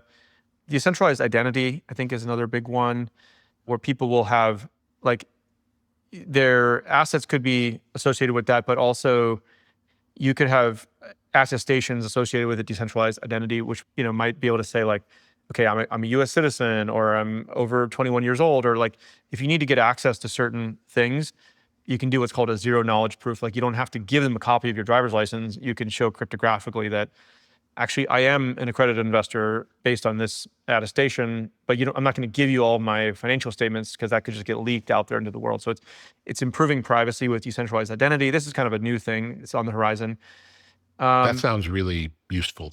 Yeah, that's getting better and better. Yeah, and then ultimately, I think we might end up seeing some physical territories in the world that get crypto communities start coming together and, special economic zones and try to get really like civilizational progress happening with higher freedom zones. Has that happened in El Salvador? Is that what is happening there? A little different. I mean, El Salvador is doing lots of novel things, I guess, under Bukele, but there is a special economic zone in Honduras called Prospera, which is kind of an early take on this. They're actually, that company, Prospera, which Coinbase invested in, they're looking at actually ways to create these zones even in the US and other places, which could be like federal land that would be exempt from rules, like other regulations, so that in that sandbox of innovation, you can go do things. Like there's so much red tape to make a nuclear reactor for a data center, right? And we can carve out, maybe not the entire United States, but like 10 areas or something like that where these zones could take place. And you could have accelerated clinical trials for biotech. You could have nuclear reactors. You could have drones innovating without oversight from the FAA, right? You could have crypto economies like performing there. So I think it's a big open question of like, how do you accelerate technological progress, civilizational progress? And some people would say, well, there's not enough talent, there's not enough capital. Like, I think one of the big reasons is there's too many rules, right? And if we can have these zones they can actually help accelerate progress. Like much like in China, actually, Shenzhen is a special economic zone that's been incredibly. I didn't know that. Yeah, that's probably one of the most. Shenzhen is an amazing success, or Dubai, even Hong Kong or Singapore. You could argue are kind of like special economic zones, and so I think it'd be amazing to see some of those created in the U.S.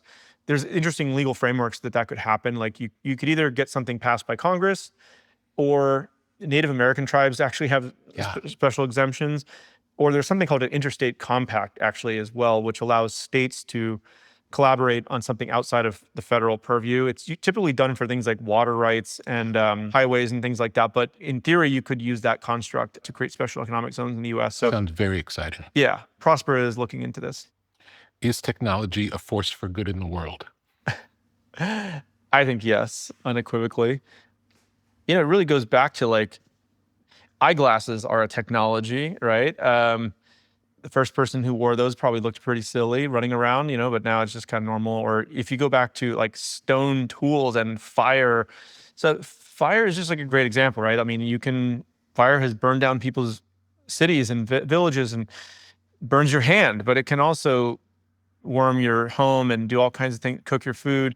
That is, just going back to Icarus and all these things, like you can fly too close to the sun, right? Yeah. Sam Bankman-Fried probably flew too close to the sun. So anything that's powerful, that can have a positive change, something negative could happen. Yeah.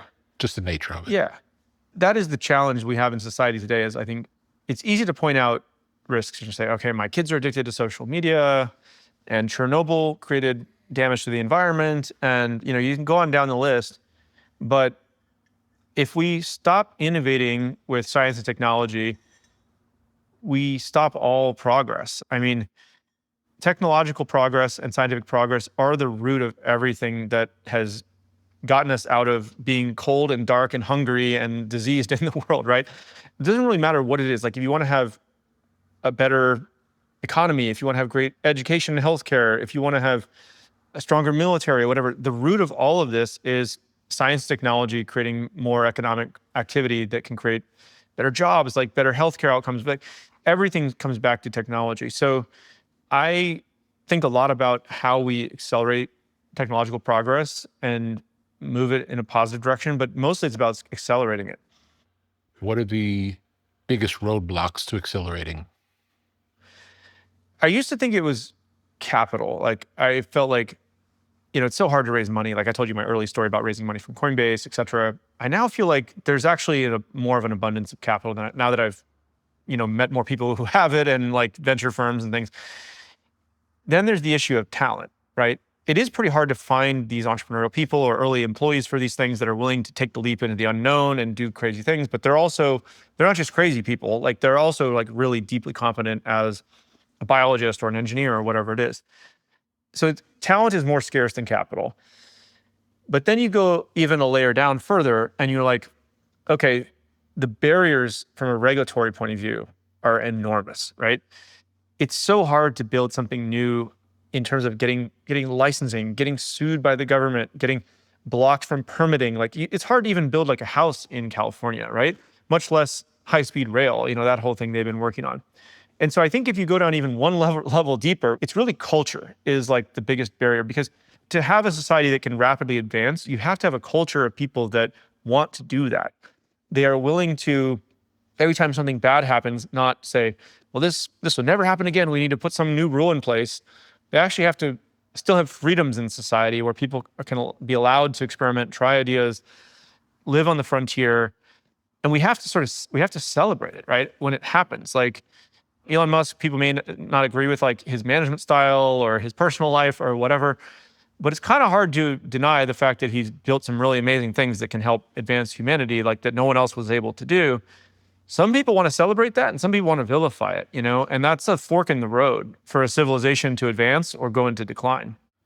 Has the government ever come after you? Yes. For what?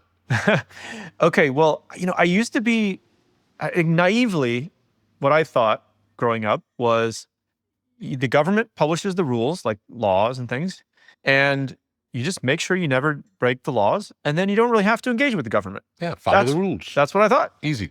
It turns out life is way more complicated than that. So first of all, the laws are often not clear, right? And you have to pay lots of lawyers to help you figure that out. Mm-hmm. But worse than that, the government will sometimes come after you, even if you're not doing anything wrong. How could that be, right? In the United States of America, and we experienced this firsthand with Gary Gensler, who was the SEC chair under the last administration, and Elizabeth Warren, and one of the senators, where they got into their head that they really didn't want crypto to exist. Now, it wasn't illegal, anything that we were doing. In fact, we were pushing for new legislation that would, prevent a lot of the back activity that was happening offshore. But for a bunch of reasons, including the fact that Elizabeth Warren, in my view, believes that the government should run financial services, and she has kind of her hooks into the big companies in financial services. Like if she doesn't believe that they should give lending to oil and gas companies or firearms companies or whatever kind of social issue, she can basically, through her bank regulators, pressure the banks. The banks are quasi-government institutions at this point because they're so heavily regulated. And so crypto was kind of an end run around her control of this. She couldn't get her ideas kind of approved through Congress because they weren't democratically popular, but she had a backdoor to control these people. So she hated crypto. She still does. And she kind of convinced Gary Gensler, the new SEC chair, who she appointed or helped get appointed, to go after crypto and penalize it. So we started having a lot of really strange interactions with the last SEC chair, where they would come in and say, "Hey, we have a lot of questions about what you're doing," and we'd say, "No problem. Like, we'll come in and talk to you." Yeah. We did something like 30 meetings with them over a period of like a year.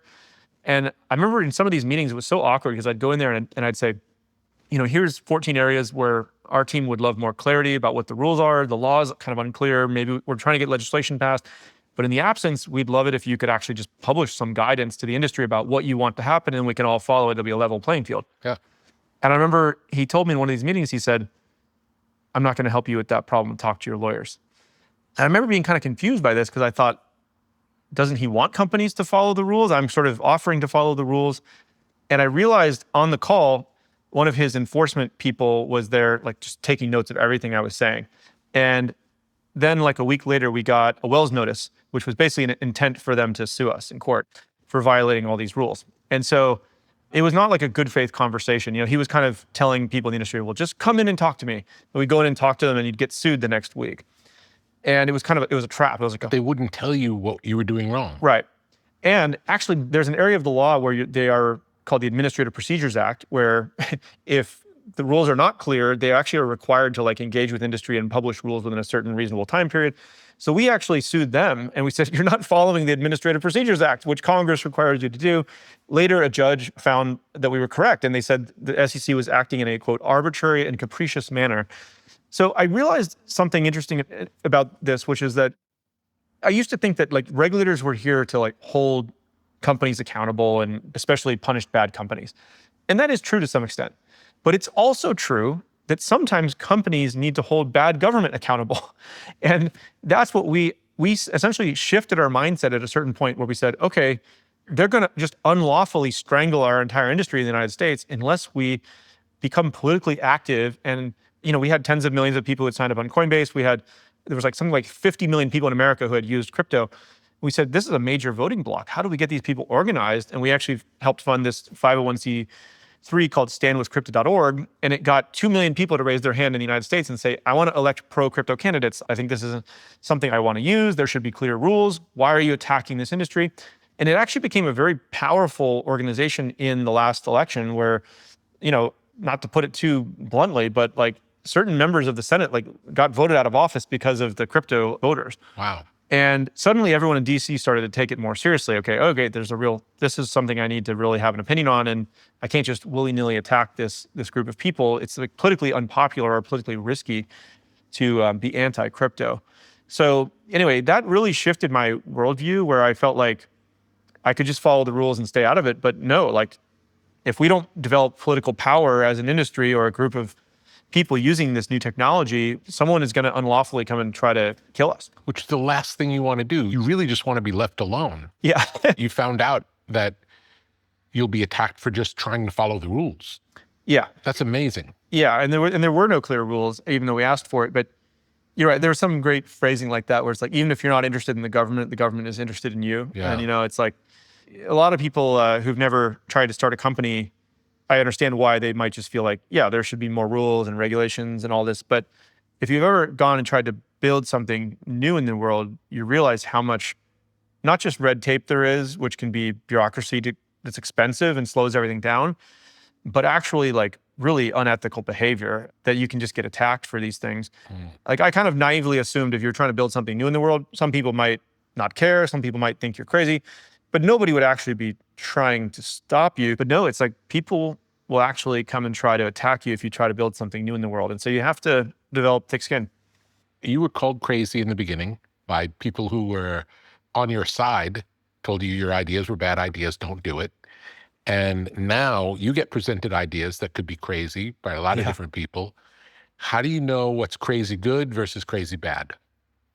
Yeah, well, this is kind of one of my biggest fears, like Steve Wozniak, he was working at HP before he co-founded Apple with Steve Jobs. And I guess the lore is like, he went to his boss at HP and was like, I think we should build a personal computer. And, his boss was like, I don't know, we don't have time for that. And so he left and created Apple, right? So this is one of my big fears. Like someday there's going to be a probably young, maybe old engineer in my company or something that comes to me and tells me some crazy idea. And I'm like, no, we don't have time for that. And it turns out to be, anyway, how do you know if it's a crazy good or crazy bad? Yeah, because you don't really know for sure a lot of times. So I'll tell you how we do it. So twice a year at Coinbase, we have something called Next Bets, where anybody in the company can come in and pitch. And I've designed it a little bit like Y Combinator, actually, that demo day I told you about, where in most companies, you actually have to get your boss to say yes, and your boss's boss, and boss's boss, all the way up to the CEO. So you have to get like 6 yeses in a row, which is kind of like saying it's a committee. Impossible almost. Yeah. So if one person says no, it's unlikely. gone. So I wanted to switch it where if you get one person to say yes, then it's greenlit, right? And so what we do is we have in this Next Bets, there's about 7 people or so in the room. They're like the leaders of our different product groups that have their own budgets. They can decide to fund things unilaterally. Some of them are also just like really high potential young engineers. Like we try to make a variety of people. And I'm on that list of people too. So they come in and they pitch it. And it's kind of like pitching 7 different venture capitalists. If you get one of us to say yes and fund it, then it's greenlit. And these are not big, they're not like 100 people or something. It's like 2 people. Yeah. If you're not sure if it's a crazy good or crazy bad, as long as it's not illegal, it's okay to try it with a small bet, like 2 or 3 people. And if it starts to show promise, do the Series A, Series B kind of internally. If it doesn't work, shut it down. There was a great example where I voted no, and luckily somebody else on our team voted yes. It turned out to be like an $800 million a year line of business for us, which was the USDC stablecoin, right? I actually voted no on it because I thought it was too centralized. We talked earlier, you asked me about centralized, and I was like, it's not, it's kind of centralized. Yeah, goes against the Bitcoin. Yeah. Yeah. But luckily, somebody on our team decided to fund it out of their budget, and now it's a massive product line for us. So, and it's added a ton of value. So it shows you how much I know, right? It also sounds like in the future, it may be a big part of your business. Yeah, I'm sure it will. I'm sure it will. Yeah. So that's one way we look at kind of crazy good, crazy bad. You want to build a portfolio of these bets, and then some of them are going to return, but a lot of them, we have a pretty high tolerance for things not working. Yeah. It comes back to that sort of thing I mentioned about autism at the beginning, right? Like if we try 5 of these venture bets internally with 2 or 3 people, and 4 of them round to 0, and 1 of them works, that's an 80% failure rate. I'm totally okay with that. Yeah. And I'm not embarrassed about it. In fact, I think if we ever stopped doing that, I'd be worried. So that's part of what we try to do. So do you see Coinbase as being much more than it currently is? Well, our goal is to get to like 1 billion people accessing this open financial system through our products every day, right? And that's where I'll start to feel like we're really making a dent in the global economic freedom problem. Yeah, it started with a trading thing. Now we're doing payments with stable coins. Like I said, eventually I think it'll be like a bank replacement for a lot of people. Or like there's this next generation of kids growing up that'll never actually have a bank account in the way probably you and I have, like, with a checkbook and the branch on the corner and all that. I think crypto is essentially eating all of financial services. It's just going to take some time. Why do you think so many are not open to new ideas? Is it just lack of imagination? My guess is, again, this comes back to like evolutionary psychology, where, if you imagine like all of our hardwiring is really about these tribes of 150 people running around in the savannah. Like our hardware, software has not really updated since then. And so you can imagine if you're like a really high degree of openness in one of those tribes, you're like, I don't know, I'll try eating that berry, or like going over this mountain, or, whatever. You're less likely to reproduce. Yeah. right? Which was all that natural selection kind of optimizes for, survival and replication until you replicate. And so it was more rare in society to have people with that high degree of openness. Now, it's a higher risk strategy from like an evolutionary point of view of like somebody with a high degree of openness might find a new way to make a bow and arrow that could get you more meat or something, right? Anyway, for whatever, there's actually a psychology test like Ocean or the Big Five, right? And one of those is around openness to new ideas. And when I've taken those tests, I score quite high. I don't remember if it was like 99th percentile or something very high on openness, where it doesn't mean I'm like going to I'm naive, like I'll try it, I'll do anything, even if it's dumb. But I'm open to hearing ideas. And for whatever reason, I actually really like novel ideas. I kind of crave hearing those. Have any of your crazy ideas ever backfired or got you in serious trouble? Yeah, sure. I mean, actually, there's a funny story. When I was in elementary school, actually, I'd go to the hardware store and buy candy after school. And like, I remember, I think you could buy these candies for like 25 cents or something, but I decided to go buy a bunch and try to sell them on the playground for like 50 cents or $1.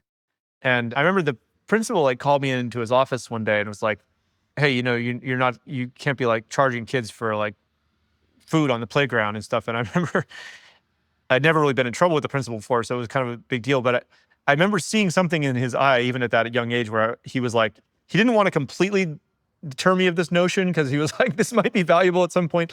Mhm. But in that sense, I was kind of breaking the rules. I'm trying to think like maybe like a more recent example where it's gotten me in trouble. I mean, we did get sued by the federal government, so that but I think we won that one in court. That we won that case. There is like a certain amount of joy that I take that's unreasonable in kind of blowing people's minds, right? Like what I mean by that is there's certain people who they're just very orderly and it's like everything needs to fit in its place in the world. And like sometimes we go in and meet with these financial regulators and their whole life is built around like, are you an X and a Y or a Z? And now I know how to regulate you, like which box to put it in. And I do take a certain amount of pleasure in coming in and just like creating another box, and they're like, "Oh no, you can't make another box." Like my whole worldview is shattering, and I can't help it. I love like kind of poking on these things, and being a little bit of a troublemaker in that regard. So, Has AI impacted Coinbase at all? yeah, for sure. I mean, so we're implementing a lot of things like that I think are just best practices now that most companies are doing, like how we write software, how we answer customer support, like certain risk models. But we're looking into ways that people actually might use these LLMs and AIs to manage their financial life, right? Where there's a whole question about financial literacy people have, like how do you teach people about dollar cost averaging and tax loss harvesting? And I think an LLM can be very beneficial to that. Like it's the kind of thing that only wealthy people would typically get if you had enough money in an account and you'd get like a dedicated advisor, wealth manager. You can have that now available for everyone. You can start to ask it questions like, hey, can you rebalance my portfolio? Or like, what would you suggest if I want to buy a home next year or whatever it is? We're building some features like that, which we'll hopefully be able to talk more about later this year. Why is Bitcoin dangerous for energy consumption, but AI isn't? And isn't AI far more energy hungry? That's a great point. Yeah, I mean, Bitcoin does use a lot of energy for that proof of work or that computational power. I always made that case to people as well, which, electric cars use a lot of power. Lots of things use lots of power. So I didn't think it was a very valid argument against crypto, but sometimes perception equals reality amongst people who have whatever motive or agenda. One great answer to that, by the way, is that like some of the blockchains like Ethereum moved to something called proof of stake instead of proof of work, which is just a different consensus algorithm. But the headline is that it uses 99.9% less energy, right? So that was a big upgrade and it got some of the folks more bought in on crypto. Mhm. Should we let AI agents have Coinbase accounts? Yes. I mean, I think AI agents need to get work done on our behalf, and that includes money, right? Like a simple example would be if you ask your AI agent to, hey, book me this trip, plane ticket, hotel, or if you need it to go do a bunch of research and it needs to like get through paywalls on the internet to read journal articles, or if you say, hey, build me this website and it needs to spin up AWS and GitHub. And we've put a lot of work into actually enabling AI agents to have stablecoin wallets and be able to do these transactions.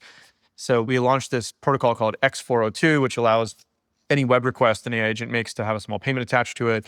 We made another one that lets any AI agent have a wallet inside it. And we're now seeing pretty rapid adoption of that, which is cool. And once in a while, we see like an AI agent pay another AI agent, like a machine-to-machine payment. Yeah. And these AI agents are essentially talking to other AI agents to get information, research, tokens like words back from them, and they'll ingest that and then use it in their response. Like one might be a specialist in something versus another. Wow. And they're doing these microtransactions. And so, yeah, the number of transactions in the economy, I think, could be orders of magnitude higher as we start to get machine-to-machine payments, really, that are low-cost, global, frictionless.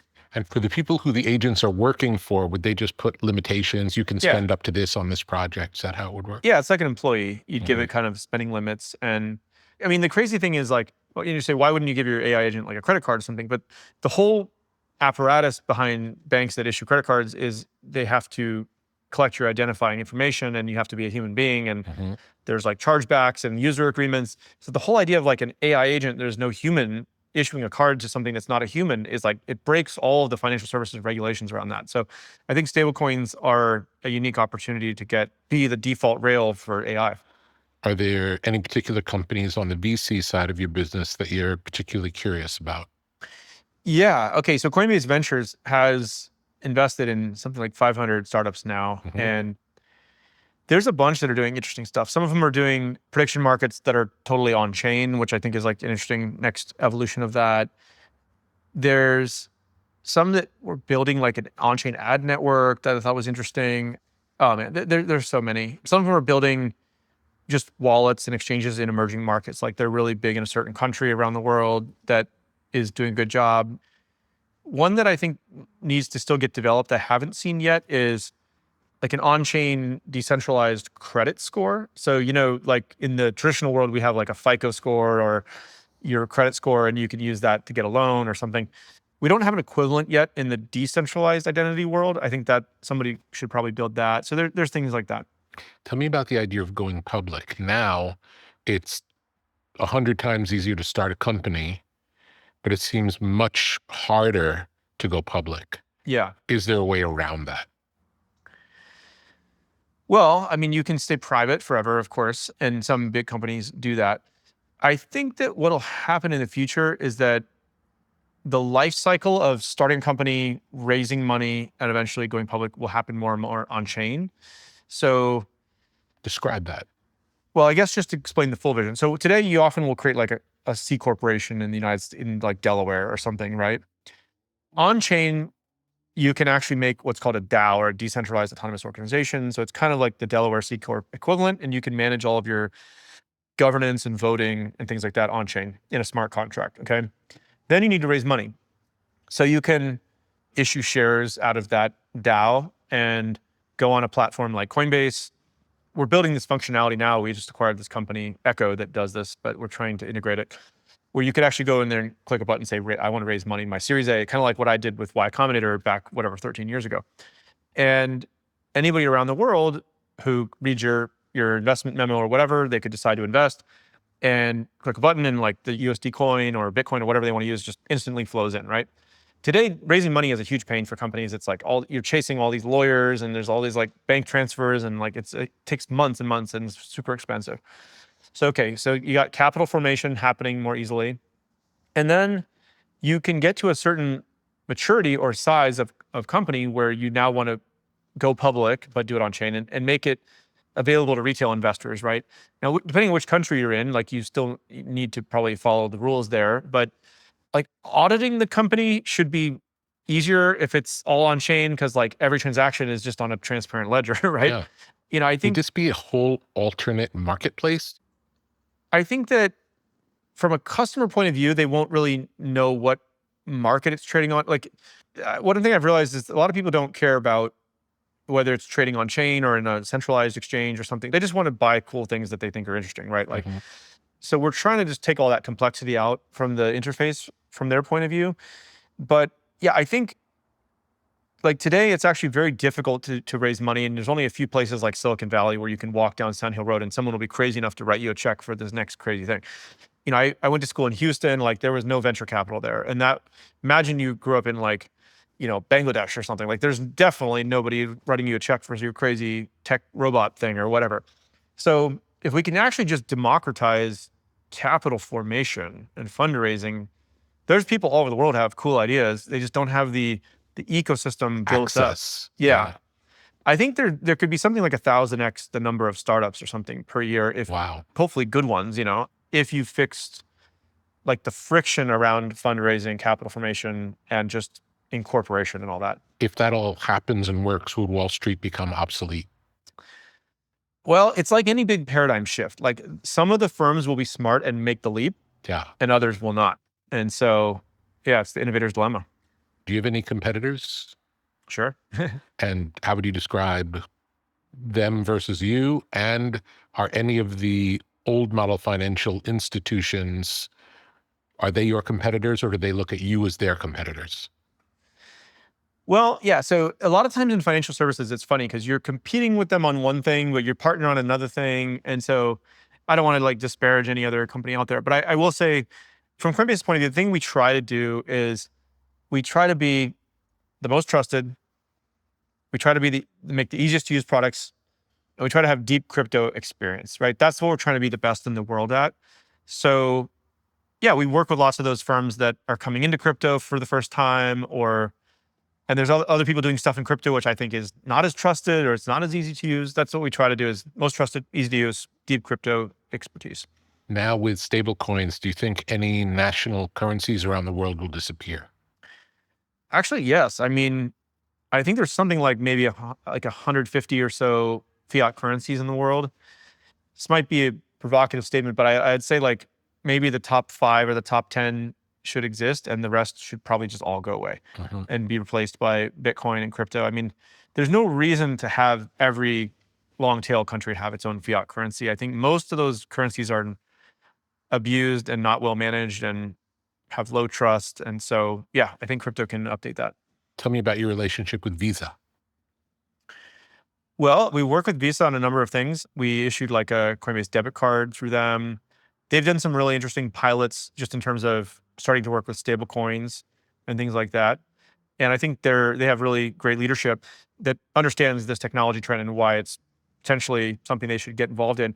And yeah, and I do think there's a big open question for them, which is that 2 to 3% that I mentioned. Not all of that goes to Visa, but what happens if there is a global decentralized network that can move money instantly anywhere in the world for less than a cent? That starts to sound a little bit like the card networks, right? So I think the big card networks are looking at that and thinking about, okay, how do we make sure we embrace crypto and not be disrupted by it? Yeah.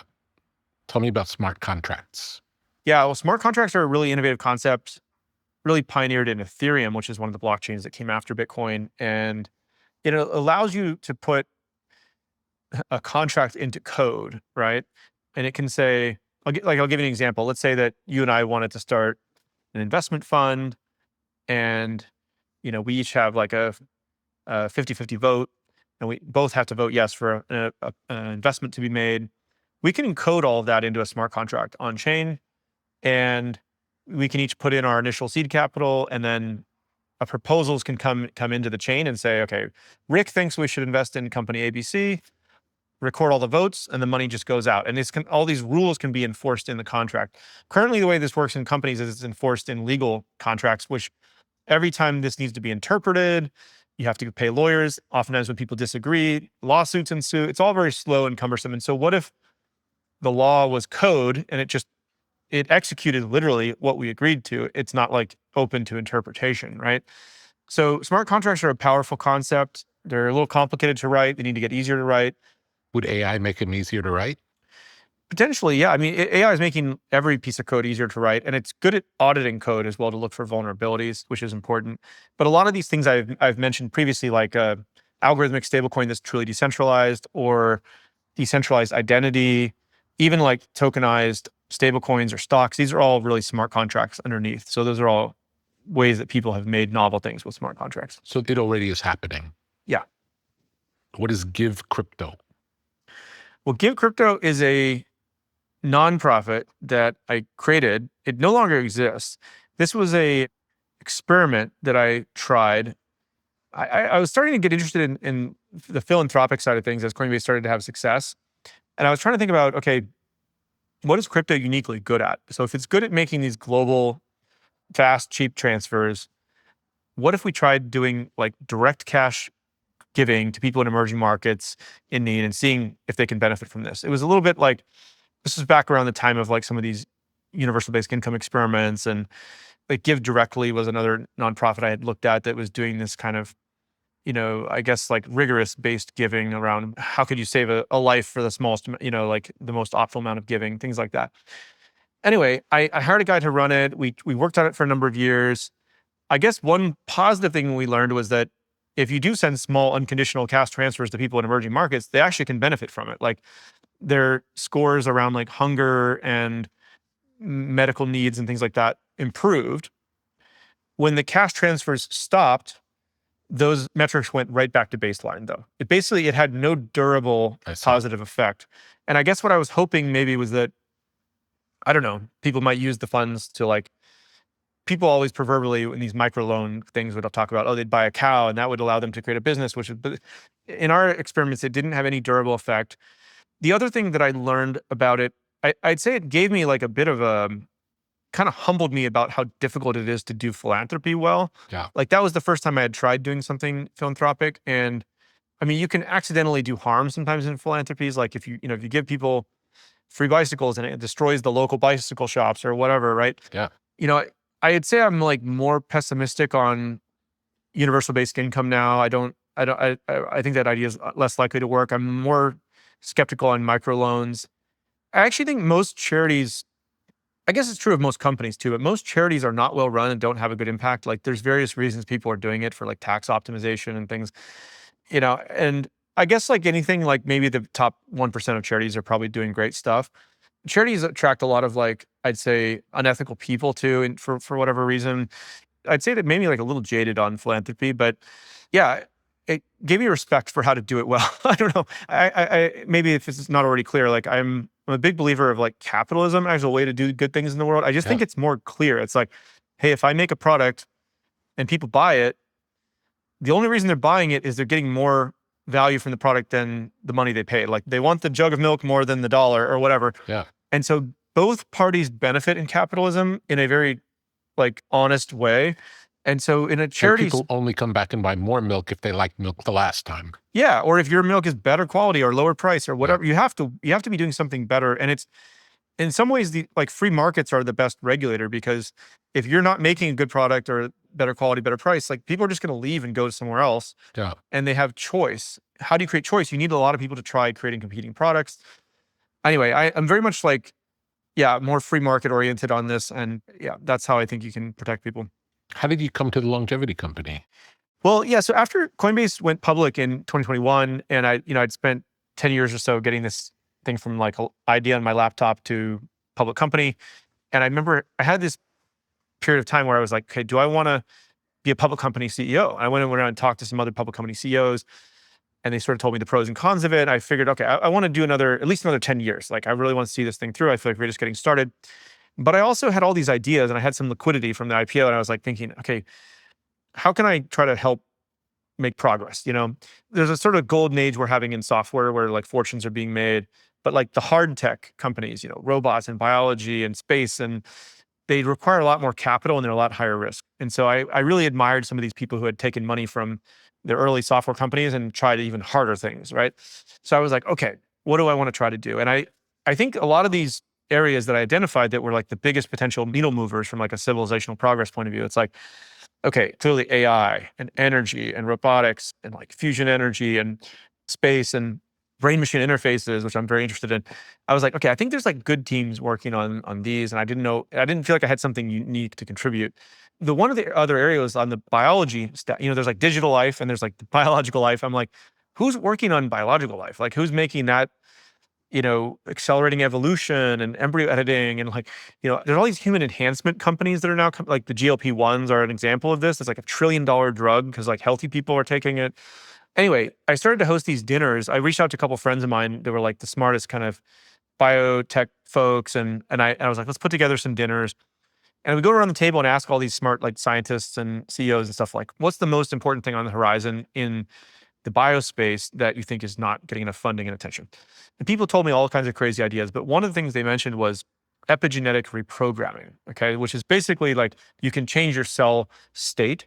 And this Japanese guy, Shinya Yamanaka, won the Nobel Prize in 2012, I believe, for demonstrating you could take a skin cell and reprogram it into a stem cell.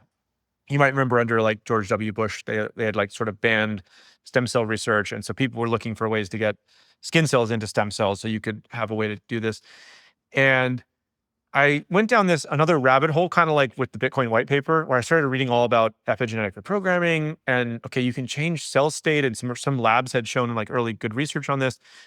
And I was like, okay, who's the company trying to restore function your cells had when you were younger via this reprogramming methodology? And there wasn't really any company doing it. And so I had this same thought in my mind. I was like, hey, but I'm not like a bio guy. Am I crazy? Yeah. I started reaching out to a few of my friends that were the deepest in this space. And anyway, a company came together, which I co-founded with them, and it's called NewLimit. So we're helping develop novel therapies that reprogram cells to have functions they had when they were younger. And that's been a really interesting experience too. So yeah, I'm trying to put capital into some of these really hard frontier tech, like hard tech problems of moving atoms, not bits.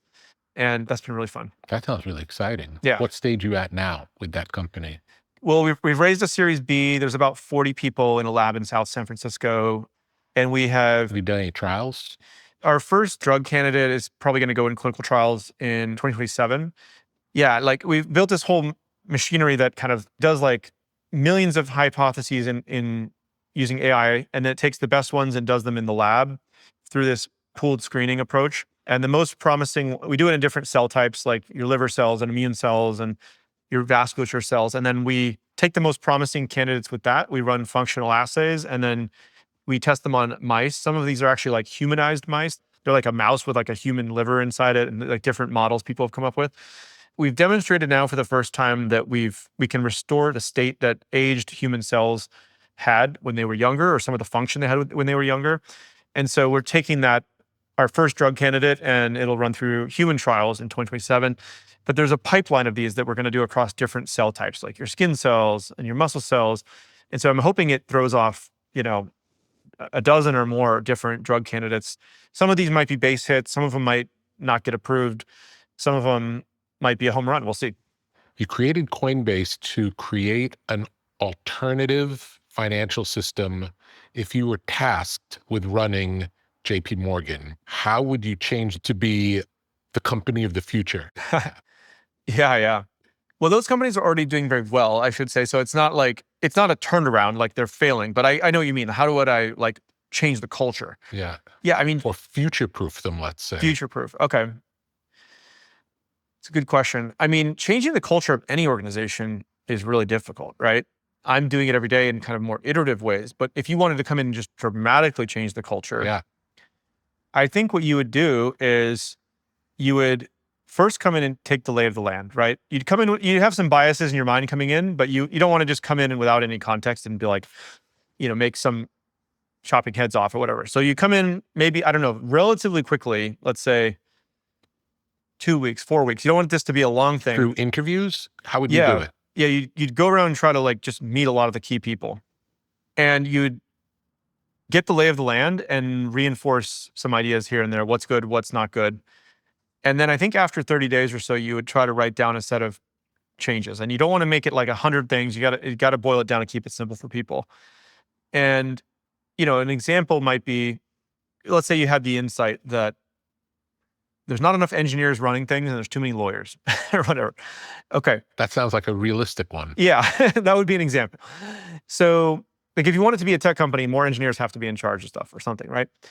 And then you've got to go in there and make major changes, not more iterative things. And so, yeah, you'd say, hey, look, today, 80% of this is being run by lawyers. We love lawyers. We think they're important, but they should be input. They should not be the decision makers on these. If we're going to be a tech company, we've got to pivot in this direction.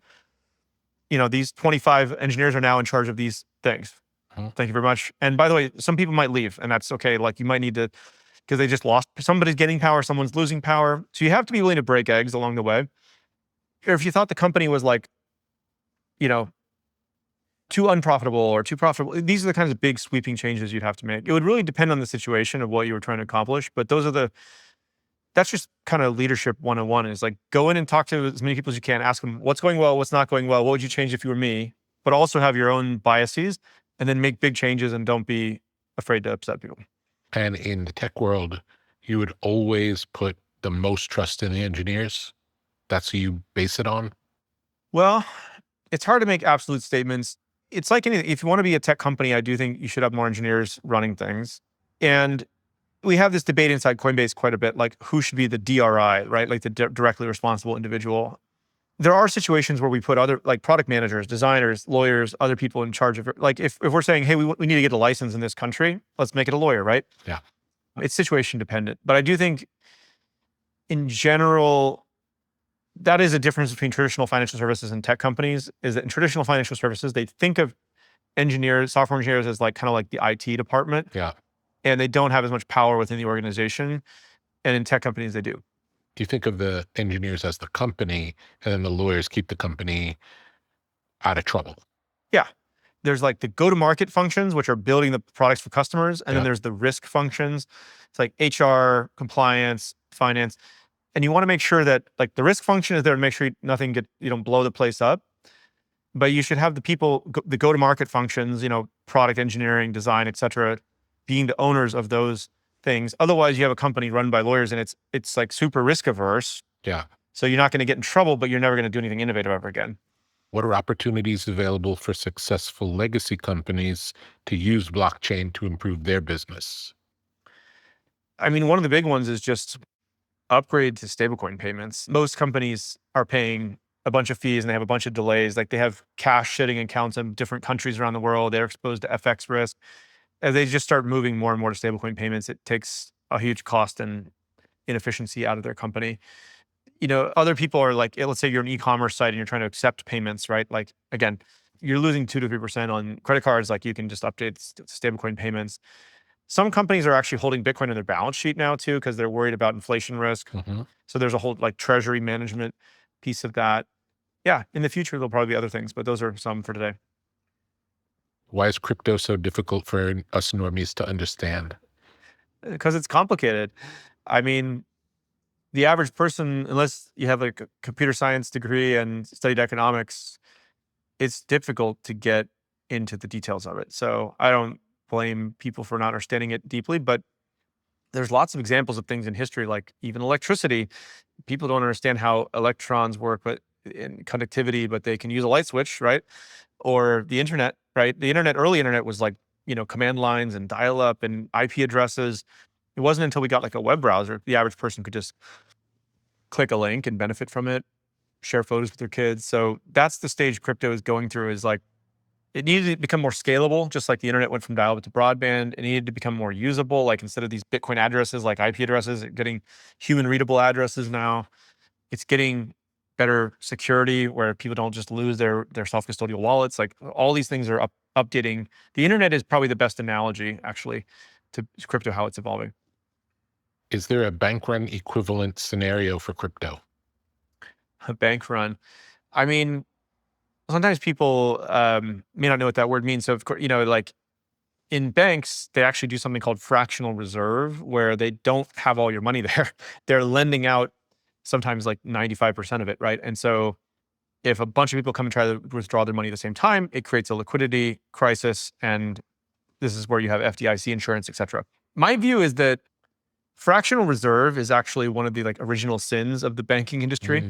I don't think they ever should have done that. Like, and the reason why banking is so heavily regulated is because they got permission with a bank license to not keep all your money there, and they can lend it out. And so it now creates the risk of these runs. So the better solution, in my view, is if someone is storing their money with you, store 100% of their money there.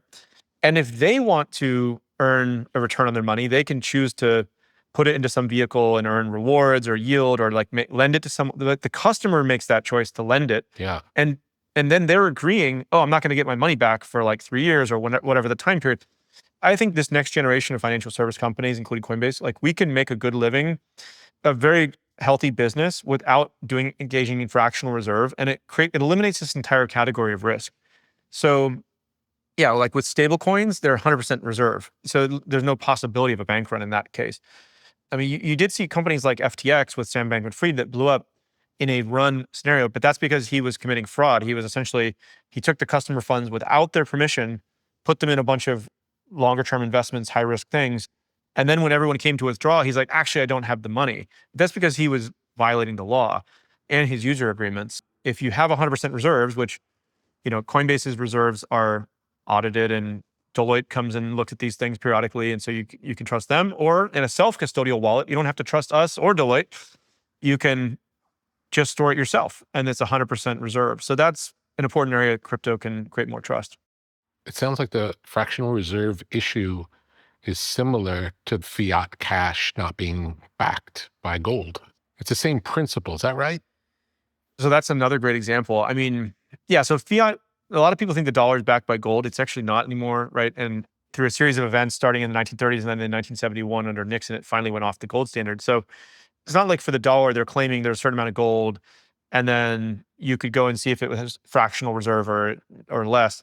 It's actually just not backed at all by gold. Yeah. And, there's a crazy video, if you go watch it, of Nixon announcing this during the Vietnam War, where he says, as a temporary measure, we will be disconnecting the dollar from the gold backing, which of course became permanent. Yeah. And, the reason they did it was they essentially needed to print more money to fund the war. the Vietnam War. Yeah. And having a gold backing was a form of a control to have in place, like to make sure that we didn't have just runaway inflation, right?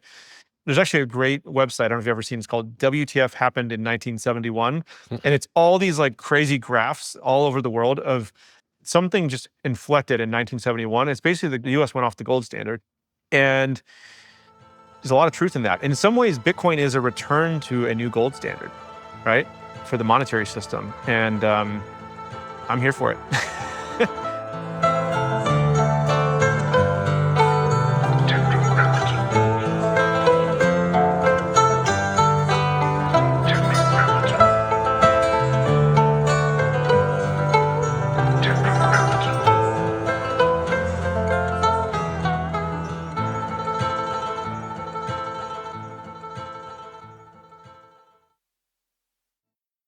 Tetragrammaton is a podcast. Tetragrammaton is a website. Tetragrammaton is a whole world of knowledge.